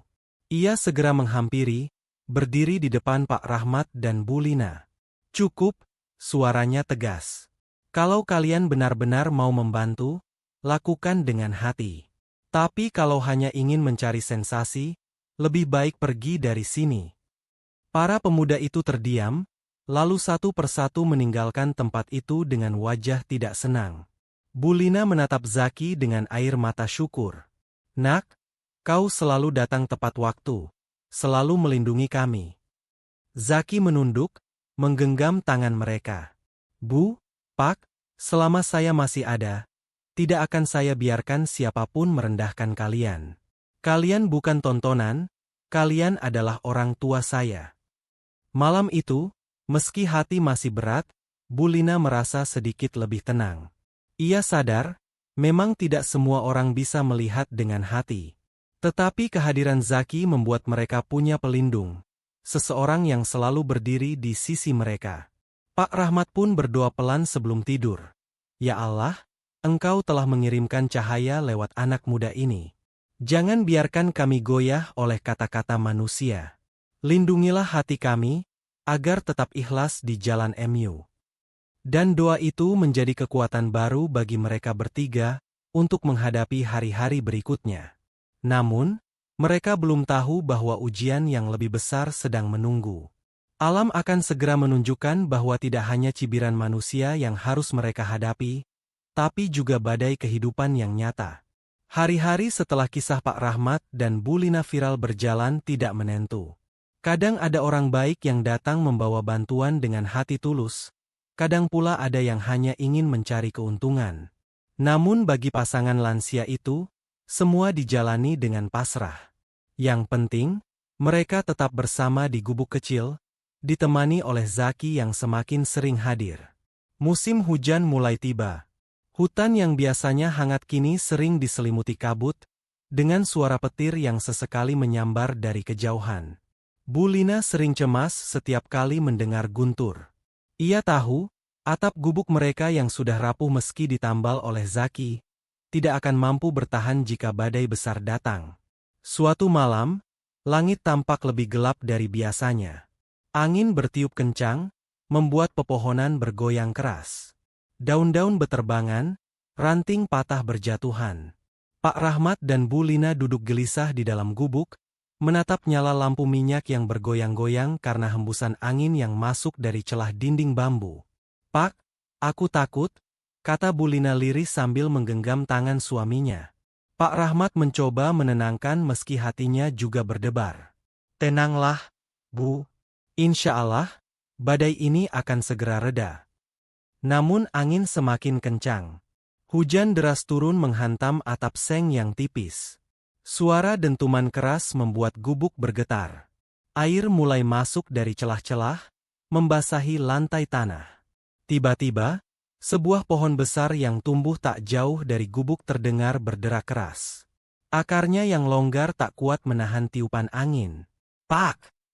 Pohonnya mau roboh, teriak Bulina panik. Pak Rahmat berusaha berdiri, namun tubuhnya terlalu lemah. Mereka hanya bisa berpelukan, pasrah menunggu takdir. Di saat yang sama, sebuah mobil berhenti tak jauh dari hutan. Zaki, yang merasa gelisah sejak sore, memutuskan untuk datang meski hujan deras mengguyur. Ia berlari menembus hujan, langkahnya berat karena tanah becek. Ya Allah, lindungi mereka, doanya sambil berlari. Ketika sampai di dekat gubuk, matanya terbelalak melihat pohon besar itu hampir tumbang, condong tepat ke arah rumah reot itu. Tanpa pikir panjang, ia berlari masuk. Pak! Bu! Cepat keluar, teriaknya keras. Pak Rahmat dan Bulina terkejut melihat Zaki tiba-tiba muncul di tengah badai. Dengan tenaga yang tersisa, ia membantu mereka berdiri. Bulina hampir jatuh karena lantai licin, namun Zaki menopangnya. Cepat! Pohonnya mau roboh. Dengan langkah terseok, mereka bertiga keluar dari gubuk. Baru beberapa detik setelah mereka menjauh, pohon besar itu benar-benar ambruk dengan suara menggelegar, menghancurkan sebagian gubuk mereka. Tanah bergetar, serpihan bambu berterbangan. Bulina menjerit histeris, menutup wajahnya. Pak Rahmat terdiam, tubuhnya lemas melihat rumah yang selama ini melindungi mereka hancur berantakan. Zaki memeluk mereka berdua, mencoba menenangkan. Pak, Bu, alhamdulillah kalian selamat. Rumah bisa roboh, tapi nyawa kalian jauh lebih berharga. Hujan masih deras. Mereka bertiga berlindung di bawah pohon yang cukup kokoh, menunggu badai reda. Pak Rahmat menggigil kedinginan, Bulina memeluknya erat. Zaki melepas jaketnya, menyelimuti tubuh mereka berdua. Pak, Bu, maafkan saya. Andai saya datang lebih cepat, mungkin bisa menyelamatkan gubuk itu. Pak Rahmat menatapnya dengan mata penuh air. Nak, jangan berkata begitu. Kau datang tepat pada waktunya. Kau yang menyelamatkan kami dari tertimpa pohon. Itu sudah lebih dari cukup. Bulina terisak, menggenggam tangan Zaki erat-erat. Nak, kalau saja kau tidak datang, mungkin kami sudah tidak ada lagi. Kau penyelamat kami. Badai berlangsung hampir sepanjang malam. Mereka bertiga hanya bisa duduk berdekatan, saling menguatkan. Ketika fajar menyingsing, hujan mulai reda, dan sinar matahari perlahan menembus celah pepohonan. Pemandangan yang mereka lihat membuat hati mereka remuk. Gubuk reot itu kini tinggal puing-puing. Atap seng beterbangan, dinding bambu hancur, tikar dan peralatan sederhana basah kuyup. Semua yang mereka miliki musnah seketika. Bulina menatap reruntuhan itu dengan air mata jatuh tanpa henti. Pak, ini rumah kita. Tempat kita tertawa, tempat kita menangis, sekarang sudah hilang. Pak Rahmat menarik napas panjang, mencoba tegar meski hatinya hancur. Bu, rumah bisa hancur, tapi cinta kita tidak akan pernah roboh. Selama kita masih bersama, kita masih punya rumah, meski tanpa dinding dan atap. Zaki berdiri di samping mereka, hatinya ikut perih. Ia merasakan luka yang sama, seolah gubuk itu juga bagian dari dirinya. Ia menatap pasangan lansia itu dengan tekad yang semakin kuat. Pak, Bu, mulai hari ini, saya tidak akan biarkan kalian hidup tanpa rumah. Saya akan membangunkan tempat tinggal yang lebih layak, agar kalian bisa hidup dengan tenang. Pak Rahmat menggeleng lemah. Nak, jangan repot. Kami sudah tua. Tidak pantas merepotkanmu sejauh itu. Zaki menatapnya dengan mata berkaca-kaca. Pak, Bu, kalian tidak pernah merepotkan saya. Justru kalianlah yang membuat hidup saya berarti. Izinkan saya berbakti seperti anak kepada orang tuanya. Jangan tolak saya lagi. Bulina menutup wajahnya dengan kedua tangan, menangis terharu. Nak, Kau benar-benar seperti anak yang Allah titipkan kepada kami. Kalau itu memang niat tulusmu, kami tidak akan menghalangi. Pak Rahmat akhirnya mengangguk pelan, air matanya jatuh. Baiklah, nak. Jika itu membuatmu bahagia, kami terima. Di balik puing gubuk yang hancur, lahirlah sebuah keputusan besar yang akan mengubah hidup mereka selamanya. Badai yang menghancurkan rumah ternyata menjadi jalan bagi Allah untuk membuka pintu baru. Rumah yang lebih kokoh, cinta yang lebih erat, dan harapan yang lebih luas. Fajar baru saja menyapa hutan ketika Zaki, Pak Rahmat, dan Bu Lina masih duduk di dekat reruntuhan gubuk yang hancur akibat badai semalam.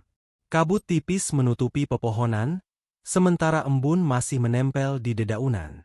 Suasana begitu hening, hanya terdengar suara burung yang kembali bernyanyi seakan ingin menghibur mereka setelah malam penuh duka. Pak Rahmat menatap rumahnya yang kini tinggal puing-puing.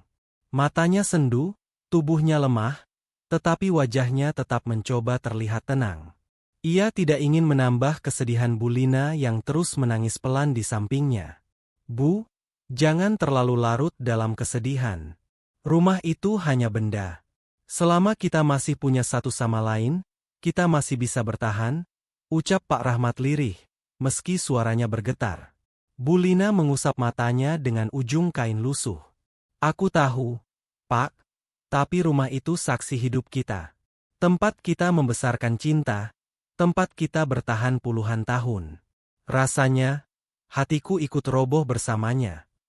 Zaki berdiri di dekat mereka, wajahnya penuh iba.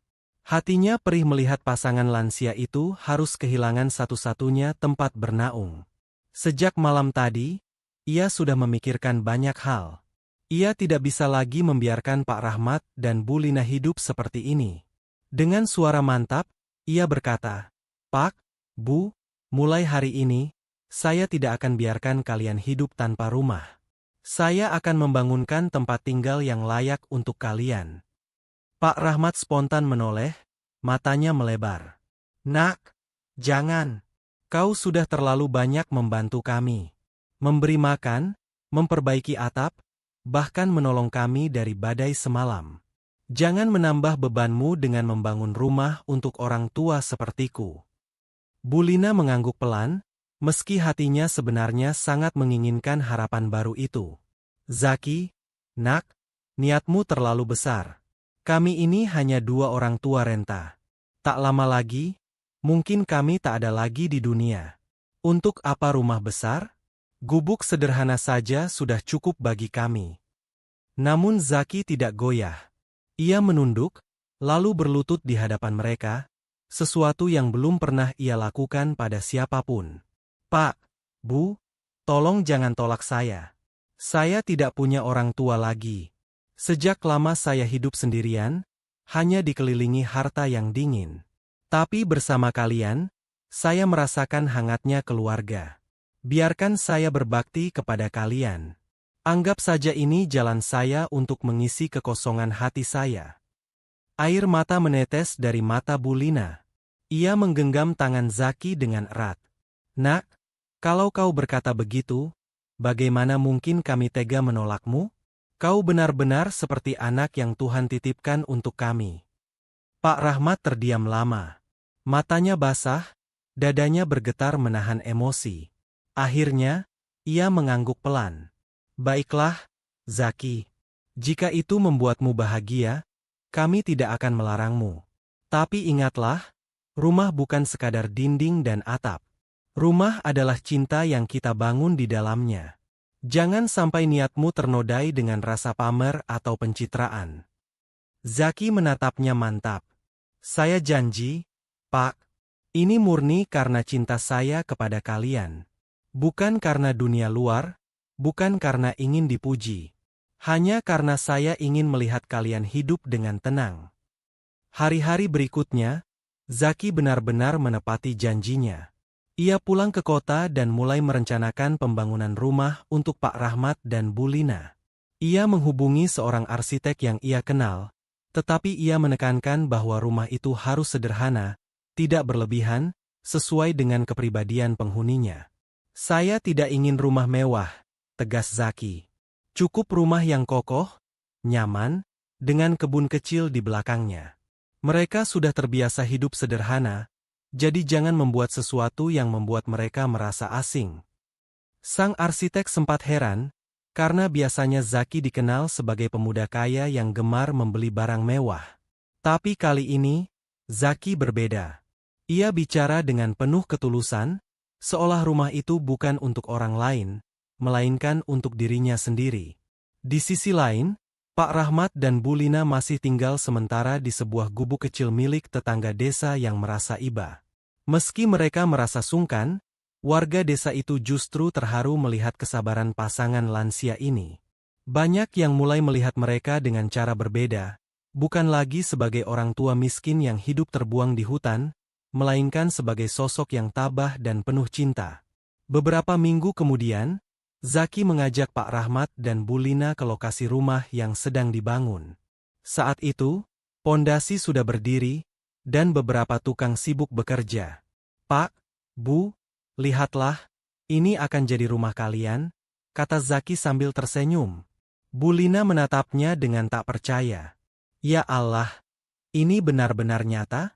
Zaki, nak, kau benar-benar serius?" Zaki mengangguk. "Tentu saja. Saya janji, rumah ini akan selesai sebelum musim hujan berikutnya datang. Tidak ada lagi atap bocor, tidak ada lagi dinding reot. Kalian akan tinggal dengan tenang." Pak Rahmat berjalan perlahan mendekati pondasi itu. Ia menyentuh batu bata yang masih basah dengan tangan gemetarnya. Matanya berkaca-kaca. "Nak, aku tidak pernah membayangkan di usia senja seperti ini, aku akan punya rumah yang kokoh. Seumur hidup, aku hanya tahu gubuk bambu. Dan sekarang, kau memberiku lebih dari sekadar rumah. Kau memberi kami harga diri." Zaki menahan tangisnya. Ia menunduk hormat. "Pak, Bu, kalau saja ayah dan ibu saya masih hidup, mungkin saya tidak akan pernah merasa sesepi ini. Kalianlah yang membuat saya merasa punya keluarga kembali. Jadi jangan anggap ini bantuan. Anggap saja ini bakti seorang anak kepada orang tuanya." Pembangunan rumah itu menjadi perhatian warga desa. Banyak yang awalnya mencibir, kini justru ikut membantu. Ada yang menyumbang tenaga, ada yang membawa makanan untuk para tukang, bahkan ada yang menyumbangkan tanaman untuk kebun kecil. "Kita harus belajar dari Zaki," kata seorang warga. Meski dia kaya, hatinya tulus. Dan Pak Rahmat serta Bu Lina, mereka pantas mendapatkannya. Kesabaran mereka adalah teladan bagi kita semua. Bu Lina sering menatap pembangunan itu dari kejauhan sambil berdoa. "Ya Allah, terima kasih kau kirimkan Zaki kepada kami. Seandainya rumah ini selesai, izinkan kami menikmati sisa hidup dengan penuh syukur." Pak Rahmat hanya tersenyum, meski dalam hatinya ia sadar usianya sudah tak panjang lagi. Ia ingin rumah itu menjadi warisan kenangan indah untuk Bu Lina dan Zaki. Beberapa bulan kemudian, rumah itu akhirnya selesai. Rumah sederhana dengan dinding kokoh, atap yang kuat, jendela yang cukup besar untuk cahaya matahari masuk, serta kebun kecil di belakangnya. Tidak mewah, tetapi hangat dan nyaman. Hari peresmian rumah itu menjadi momen haru. Zaki membawa Pak Rahmat dan Bu Lina ke depan pintu rumah baru mereka. "Pak, Bu, silakan masuk. Ini rumah kalian. Mulai hari ini, tidak ada lagi malam dingin di gubuk reot. Tidak ada lagi hujan bocor. Ini rumah cinta kita," ucap Zaki dengan suara bergetar. Bu Lina menangis terseduh-seduh. Ia merangkul Zaki erat-erat. "Nak, kau tidak hanya memberi kami rumah. Kau memberi kami kehidupan baru." Pak Rahmat mengangkat tangannya ke langit, berdoa dengan mata berkaca-kaca. "Ya Allah, berkahilah anak ini. Jadikan hidupnya penuh kebaikan, sebagaimana ia menebarkan kebaikan kepada kami." Zaki ikut menangis, merasakan pelukan hangat yang tak pernah ia rasakan sejak lama. Di saat itu, ia benar-benar merasa menjadi anak dari pasangan lansia itu. Rumah baru itu bukan hanya menjadi tempat tinggal, tetapi juga simbol cinta, doa, dan pengorbanan. Sebuah keputusan besar dari Zaki telah mengubah jalan hidup Pak Rahmat dan Bu Lina. Dari reruntuhan gubuk reot yang roboh, kini berdirilah rumah sederhana yang kokoh. Sebuah tempat yang akan menjadi saksi perjalanan mereka menuju akhir kehidupan dengan penuh martabat dan kasih sayang. Hari itu menjadi hari yang tidak pernah dibayangkan oleh Pak Rahmat dan Bu Lina sepanjang hidup mereka. Setelah bertahun-tahun tinggal di gubuk reot di tengah hutan, kini mereka berdiri di depan sebuah rumah sederhana tapi kokoh, hadiah cinta dari Zaki. Matahari pagi menyinari dinding rumah berwarna putih bersih, jendela kayu terbuka lebar, dan halaman kecil tertata rapi dengan beberapa pot bunga yang dibawa oleh warga desa sebagai tanda syukur. Bu Lina berdiri lama di depan pintu rumah, tangannya bergetar memegang gagang pintu kayu yang masih baru. Air matanya menetes tanpa ia bisa menahannya. "Pak, kita benar-benar punya rumah baru," katanya dengan suara bergetar. Pak Rahmat menatap rumah itu dengan mata berkaca-kaca. "Ya, Bu, ini lebih dari sekadar rumah. Ini anugerah, jawaban dari doa-doa kita selama ini. Dan yang lebih penting, ada seorang anak yang Tuhan titipkan untuk kita." Zaki berdiri di samping mereka, tersenyum haru. Ia tidak berkata banyak, hanya mempersilakan dengan tangan terbuka. "Pak, Bu, silakan masuk. Ini rumah kalian. Semoga setiap sudutnya dipenuhi doa dan kebahagiaan." Dengan langkah pelan, Pak Rahmat dan Bu Lina memasuki rumah baru itu.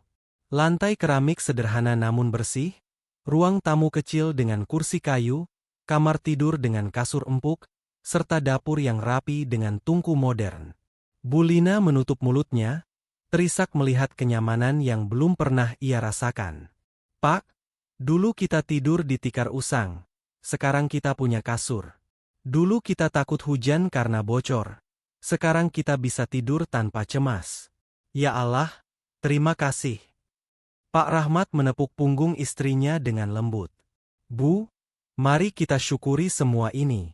Jangan pernah berhenti berdoa untuk Zaki, karena berkat dia kita bisa sampai di titik ini." Hari-hari pertama di rumah baru berjalan dengan penuh rasa haru. Setiap pagi, Bu Lina rajin membersihkan halaman, menata bunga-bunga yang dibawakan warga desa. Ia tersenyum bahagia setiap kali melihat anak-anak desa bermain di halaman depan rumah mereka. Pak Rahmat, meski tubuhnya sudah lemah, masih suka duduk di kursi depan rumah, memandang kebun kecil di belakang yang mulai mereka tanami dengan sayuran sederhana, cabai, kangkung, dan singkong. "Bu, lihat, tanah di sini subur. Kita bisa menanam untuk kebutuhan sehari-hari. Tidak perlu lagi jauh-jauh ke hutan mencari umbi," kata Pak Rahmat suatu pagi. Bu Lina tersenyum. "Betul, Pak. Hidup kita sekarang jauh lebih mudah. Semua ini karena Allah mendengar doa kita melalui tangan Zaki." Zaki sendiri semakin sering berkunjung.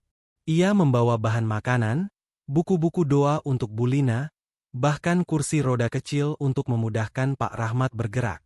Setiap kali ia datang, suasana rumah itu terasa lebih hidup. Gelak tawa dan cerita mengalir seperti aliran sungai yang jernih. Namun, kehidupan tidak selalu mulus. Meski kini tinggal di rumah baru, Pak Rahmat dan Bu Lina masih menghadapi cibiran dari segelintir orang. "Ah, mereka hanya numpang hidup dari pemuda kaya," kata beberapa orang yang iri. "Kalau bukan karena Zaki, mereka tetap miskin." Bu Lina sempat mendengar bisikan-bisikan itu ketika pergi ke pasar. Hatinya perih, ia merasa harga dirinya kembali diinjak. Malam itu ia menangis di kamar. "Pak, apa benar kita hanya menjadi beban Zaki? Orang-orang menganggap kita pemalas, tak berguna." Pak Rahmat menatap istrinya dengan bijak. "Bu, jangan dengarkan omongan orang. Mereka hanya melihat dari luar, tidak tahu perjuangan kita. Zaki membantu bukan karena kita meminta, tapi karena hatinya tulus. Kita tidak perlu membuktikan apa-apa kepada dunia. Yang penting, kita tetap rendah hati dan bersyukur." Zaki yang kebetulan mendengar percakapan itu ikut duduk di samping mereka. "Bu, jangan pernah merasa jadi beban saya. Justru kalianlah yang membuat hidup saya berarti. Kalau orang bicara buruk, biarkan saja. Selama kita tahu niat kita tulus, Allah yang akan menilai. Bulina terdiam, lalu memeluk Zaki erat-erat. Nak, kau benar-benar seperti anak kami. Doa kami selalu untukmu. Hari-hari berikutnya dipenuhi dengan berkah kecil yang tak henti-hentinya datang. Kebun mereka tumbuh subur, sayuran melimpah hingga bisa dibagi ke tetangga. Pak Rahmat yang sempat sakit parah kini kesehatannya berangsur membaik. Ia bahkan bisa berjalan pelan-pelan tanpa bantuan tongkat di halaman rumah. Pak, lihat, kau bisa berjalan lagi tanpa pegangan. Itu keajaiban, seru Bulina gembira. Pak Rahmat tersenyum. Keajaiban bukan hanya karena tubuhku membaik, Bu. Keajaiban terbesar adalah kita masih bisa bersama, menikmati masa tua dengan penuh cinta. Di sore hari, anak-anak desa sering datang ke rumah mereka, mendengarkan cerita Pak Rahmat tentang masa mudanya atau membantu Bulina menyiram tanaman. Rumah itu yang dulu hening kini selalu ramai dengan canda tawa. Dulu aku pikir hidup kita akan berakhir dalam kesepian di gubuk hutan, kata Bulina suatu kali sambil menatap anak-anak bermain. Tapi ternyata Tuhan memberi akhir yang berbeda, yang jauh lebih indah. Pak Rahmat menggenggam tangannya. Itu karena doa-doa kita tidak pernah sia-sia. Dan karena ada Zaki yang menjadi jalan rezeki kita. Suatu malam, mereka bertiga duduk di teras rumah, menikmati angin sepau-sepau. Langit dipenuhi bintang, dan suasana begitu damai. Pak, Bu, kata Zaki pelan. Bolehkah saya berkata jujur? Sejak kecil saya selalu iri melihat teman-teman saya punya orang tua yang menyayangi mereka. Saya tumbuh dengan harta, tapi tanpa kasih sayang. Tapi sekarang, saya merasa doa saya terkabul. Kalian adalah orang tua yang saya cari selama ini. Bulina langsung menangis, lalu meraih tangan Zaki. Nak, sejak kau hadir, kami juga merasa punya anak. Kau melengkapi kekosongan kami. Pak Rahmat menatap Zaki dengan mata penuh kebanggaan. Nak, kau bukan hanya memberi kami rumah. Kau memberi kami keluarga. Ingatlah, rumah ini bukan hanya milik kami, tapi juga milikmu. Ini adalah rumah cinta kita. Malam itu, di bawah langit bertabur bintang, tiga hati yang sebelumnya kosong dan terluka kini terhubung dalam kasih sayang yang tulus. Rumah baru itu benar-benar telah membawa hati baru, penuh cinta, syukur, dan kebahagiaan yang tak ternilai. Hari berganti minggu, minggu berganti bulan. Kehidupan Pak Rahmat dan Bulina semakin tenang. Mereka tak lagi harus bertahan hidup dalam kelaparan atau takut gubuk roboh. Mereka hidup dalam kenyamanan sederhana, dikelilingi kasih sayang Zaki dan tetangga yang kini semakin menghormati mereka. Rumah itu menjadi saksi bagaimana sebuah badai besar mampu meruntuhkan gubuk reot, tetapi juga membuka jalan untuk berdirinya tempat tinggal yang penuh cinta. Rumah baru itu bukan hanya sekadar bangunan, melainkan simbol dari doa yang dijawab, harapan yang dipulihkan, dan hati yang diperbarui. Dan setiap kali matahari terbit, sinarnya selalu jatuh indah ke halaman rumah kecil itu, seakan menjadi tanda bahwa Tuhan selalu menyertai mereka. Matahari pagi menyinari rumah sederhana yang kini menjadi tempat tinggal Pak Rahmat dan Bulina. Burung-burung berkicau riang di pepohonan sekitar, seolah ikut bersyukur atas kehidupan baru yang tengah dijalani pasangan lansia itu. Hari-hari mereka kini jauh berbeda dibandingkan saat masih tinggal di gubuk reot di hutan. Tidak ada lagi rasa takut atap bocor saat hujan, tidak ada lagi malam-malam lapar yang panjang. Namun, waktu tetap berjalan, dan usia senja tidak bisa ditolak. Pak Rahmat, meski sempat menunjukkan tanda-tanda membaik, semakin hari tubuhnya makin lemah. Napasnya sering tersengal, langkahnya lebih lambat, dan ia lebih sering duduk termenung di kursi depan rumah, menatap langit sore yang berwarna jingga. Bulina menyadari itu. Ia selalu mendampingi suaminya dengan sabar, menyiapkan makanan bergizi dari hasil kebun mereka, menyeduh teh hangat setiap sore, dan memastikan Pak Rahmat tetap merasa dicintai. Tetapi jauh di dalam hatinya, ia tahu bahwa waktu mereka bersama mungkin tidak akan lama lagi. Zaki pun merasakan hal yang sama. Semakin sering ia berkunjung, semakin ia menyadari betapa berartinya pasangan lansia itu baginya. Mereka bukan lagi sekadar orang tua yang ia tolong, melainkan keluarga sejati. Dan ia takut kehilangan salah satunya. Suatu malam, ketika angin bertiup lembut dan bintang bertaburan di langit, Pak Rahmat memanggil Zaki untuk duduk di sampingnya di teras rumah. Bu Lina sudah tertidur lebih dulu di dalam kamar. "Nak," suara Pak Rahmat pelan namun penuh wibawa. "Aku merasa waktuku tidak lama lagi." Zaki menoleh cepat, wajahnya panik. "Pak, jangan bicara begitu. Dokter bilang Bapak masih bisa bertahan dengan perawatan. Saya akan membawa obat-obatan lagi besok." Pak Rahmat tersenyum tipis. "Nak, jangan menyangkal kenyataan. Aku sudah tua. Tubuh ini sudah melewati banyak hal. Tapi aku tidak takut mati, karena aku tahu aku meninggalkan cinta yang besar untuk orang-orang yang kucintai." Zaki terdiam, matanya berkaca-kaca. Ia ingin membantah, tapi hatinya tahu ucapan itu benar. "Zaki," lanjut Pak Rahmat dengan suara lirih, "kau sudah menjadi anak kami. Ingatlah satu hal, hidup bukan soal berapa banyak yang kita miliki, tapi seberapa tulus kita berbagi. Harta bisa hilang, rumah bisa roboh, tubuh bisa rapuh, tapi kebaikan akan abadi." Air mata Zaki jatuh. Ia menggenggam tangan Pak Rahmat erat-erat. "Pak, saya janji akan selalu ingat pesan itu. Saya akan terus menebar kebaikan, bukan hanya untuk Bapak dan Ibu, tapi untuk banyak orang yang membutuhkan." Pak Rahmat tersenyum lega, lalu menepuk tangan Zaki pelan. "Itulah warisan terbesar yang bisa kuberikan padamu. Bukan emas, bukan tanah, tapi pesan kehidupan. Tolong jaga ibumu, Zaki. Jangan biarkan dia merasa sendiri saat aku pergi." Zaki menunduk, menahan tangisnya. "Saya janji, Pak. Saya akan menjaga ibu seperti ibu saya sendiri." Beberapa minggu setelah percakapan itu, kondisi Pak Rahmat semakin memburuk. Suatu pagi, ia tak mampu lagi bangun dari tempat tidurnya. Bu Lina menangis sambil menggenggam tangan suaminya, sementara Zaki segera memanggil dokter. Namun, dokter hanya menggeleng pelan. Pak Rahmat sudah sangat lemah. Yang terbaik sekarang adalah mendampingi beliau dengan doa dan cinta. Malam itu, suasana rumah penuh haru. Bu Lina duduk di samping ranjang, membaca doa sambil menangis. Zaki duduk di sisi lain, menggenggam tangan Pak Rahmat erat-erat. Dengan suara sangat pelan, Pak Rahmat berkata, "Bu, terima kasih sudah setia menemaniku sejak muda hingga tua. Kau adalah anugerah terbesar dalam hidupku." Bu Lina terisak, mencium tangan suaminya. "Pak, jangan tinggalkan aku. Aku belum siap."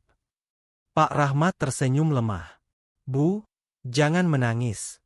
Aku pergi bukan untuk meninggalkanmu, tapi untuk menunggumu di sana. Kita akan bertemu lagi di tempat yang lebih indah." Lalu ia menoleh ke arah Zaki. "Nak, ingat pesanku. Jagalah ibumu. Jangan biarkan dia kesepian." Zaki tak kuasa menahan tangis. "Pak, saya janji. Saya akan selalu ada untuk ibu."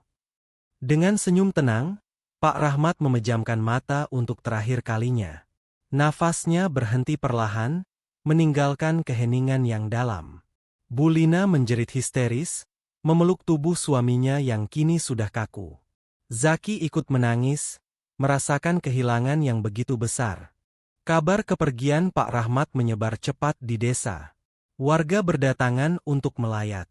Banyak yang menangis, karena meski miskin, Pak Rahmat dikenal sebagai orang yang baik hati dan sabar. Doa-doa dipanjatkan, tangisan pecah di setiap sudut rumah. Pemakaman berlangsung sederhana namun penuh haru. Zaki berdiri di samping liang lahat, ikut menurunkan jenazah Pak Rahmat dengan tangannya sendiri. Air matanya terus jatuh, membasahi tanah. "Selamat jalan, Pak," Terima kasih sudah menjadi ayah bagiku, bisiknya lirih. Bu Lina tampak lemah, tetapi ia berusaha tegar. Dalam hatinya, ia yakin suaminya kini telah bahagia di sisi Tuhan. Beberapa hari setelah pemakaman, rumah itu terasa hening. Bu Lina sering duduk sendiri di teras, menatap langit sore sambil memeluk kain peninggalan suaminya. Tetapi setiap kali kesedihan datang, Zaki selalu hadir. Ia membawa makanan, menemaninya bercerita, bahkan membacakan doa bersama. Bu, jangan merasa sendiri. Saya ada di sini. Saya akan selalu menemani ibu, kata Zaki suatu sore. Bu Lina menatapnya dengan mata basah, lalu mengangguk. Nak, kalau bukan karena kau, mungkin aku sudah tak kuat lagi. Kau benar-benar hadiah terbesar yang Allah titipkan untukku setelah suamiku pergi. Kisah Pak Rahmat, Bu Lina, dan Zaki ternyata terus menyebar setelah kematian Pak Rahmat. Video yang dulu diunggah Zaki kembali viral, tetapi kali ini ditambah dengan pesan terakhir Pak Rahmat yang sempat direkam. Hidup bukan soal berapa banyak yang kita miliki, tapi seberapa tulus kita berbagi. Kalimat itu menyentuh jutaan orang. Banyak yang menuliskan kisah mereka di media sosial. Banyak pula yang terinspirasi untuk membantu orang lain. Nama Pak Rahmat dikenal sebagai sosok sederhana yang meninggalkan pesan besar. Hari-hari Bu Lina terus berjalan. Meski kini ia hidup tanpa suaminya, ia tetap kuat karena ada Zaki yang setia mendampinginya. Mereka berdua sering berziarah ke makam Pak Rahmat, membawa bunga dan doa. Pak, aku baik-baik saja, bisik Bu Lina setiap kali berdiri di makam itu. Zaki selalu menjagaku, seperti yang kau minta. Aku rindu, tapi aku ikhlas. Aku tahu kau bahagia di sana. Dan Zaki selalu menambahkan, Pak, pesanmu akan terus saya jaga. Saya akan menebarkan kebaikan, karena itu warisanmu yang paling berharga. Akhirnya, kisah hidup pasangan lansia ini menjadi legenda kecil di desa mereka. Rumah sederhana yang dulu dibangun Zaki kini dikenal sebagai rumah cinta, tempat orang belajar tentang kesabaran, doa, dan arti keluarga sejati. Bu Lina tetap menjalani sisa hidupnya dengan damai, dikelilingi kasih sayang Zaki. Meski kadang kesedihan datang, ia selalu ingat pesan suaminya. Cinta sejati tidak pernah hilang, hanya berubah bentuk. Dan Zaki, pemuda kaya yang dulu merasa kosong, kini menemukan makna hidup yang sesungguhnya. Ia belajar bahwa kebahagiaan bukan datang dari harta, melainkan dari hati yang tulus berbagi.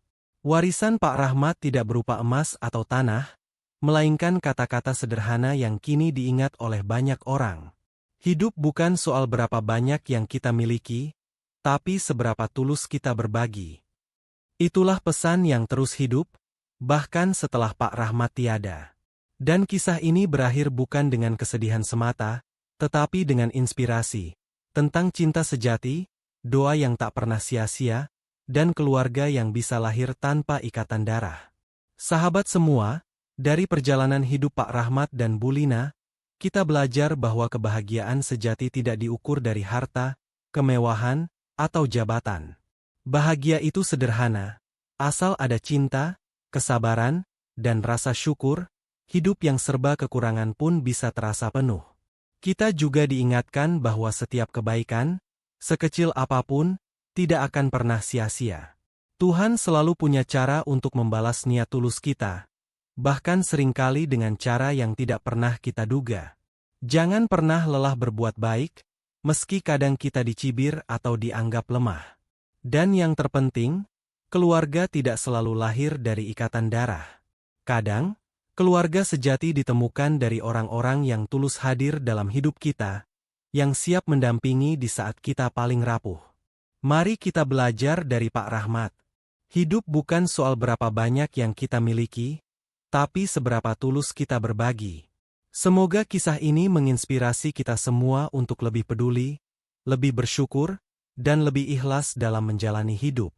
Terima kasih sudah mengikuti kisah penuh haru ini hingga akhir. Semoga cerita tentang Pak Rahmat, Bu Lina, dan Zaki bisa menjadi pelajaran berharga bagi kita semua. Tetaplah menyebarkan cinta dan kebaikan, karena dunia ini butuh lebih banyak hati yang tulus. Sampai jumpa di kisah inspiratif lainnya. Wassalamualaikum warahmatullahi wabarakatuh. Salam sejahtera untuk kita semua.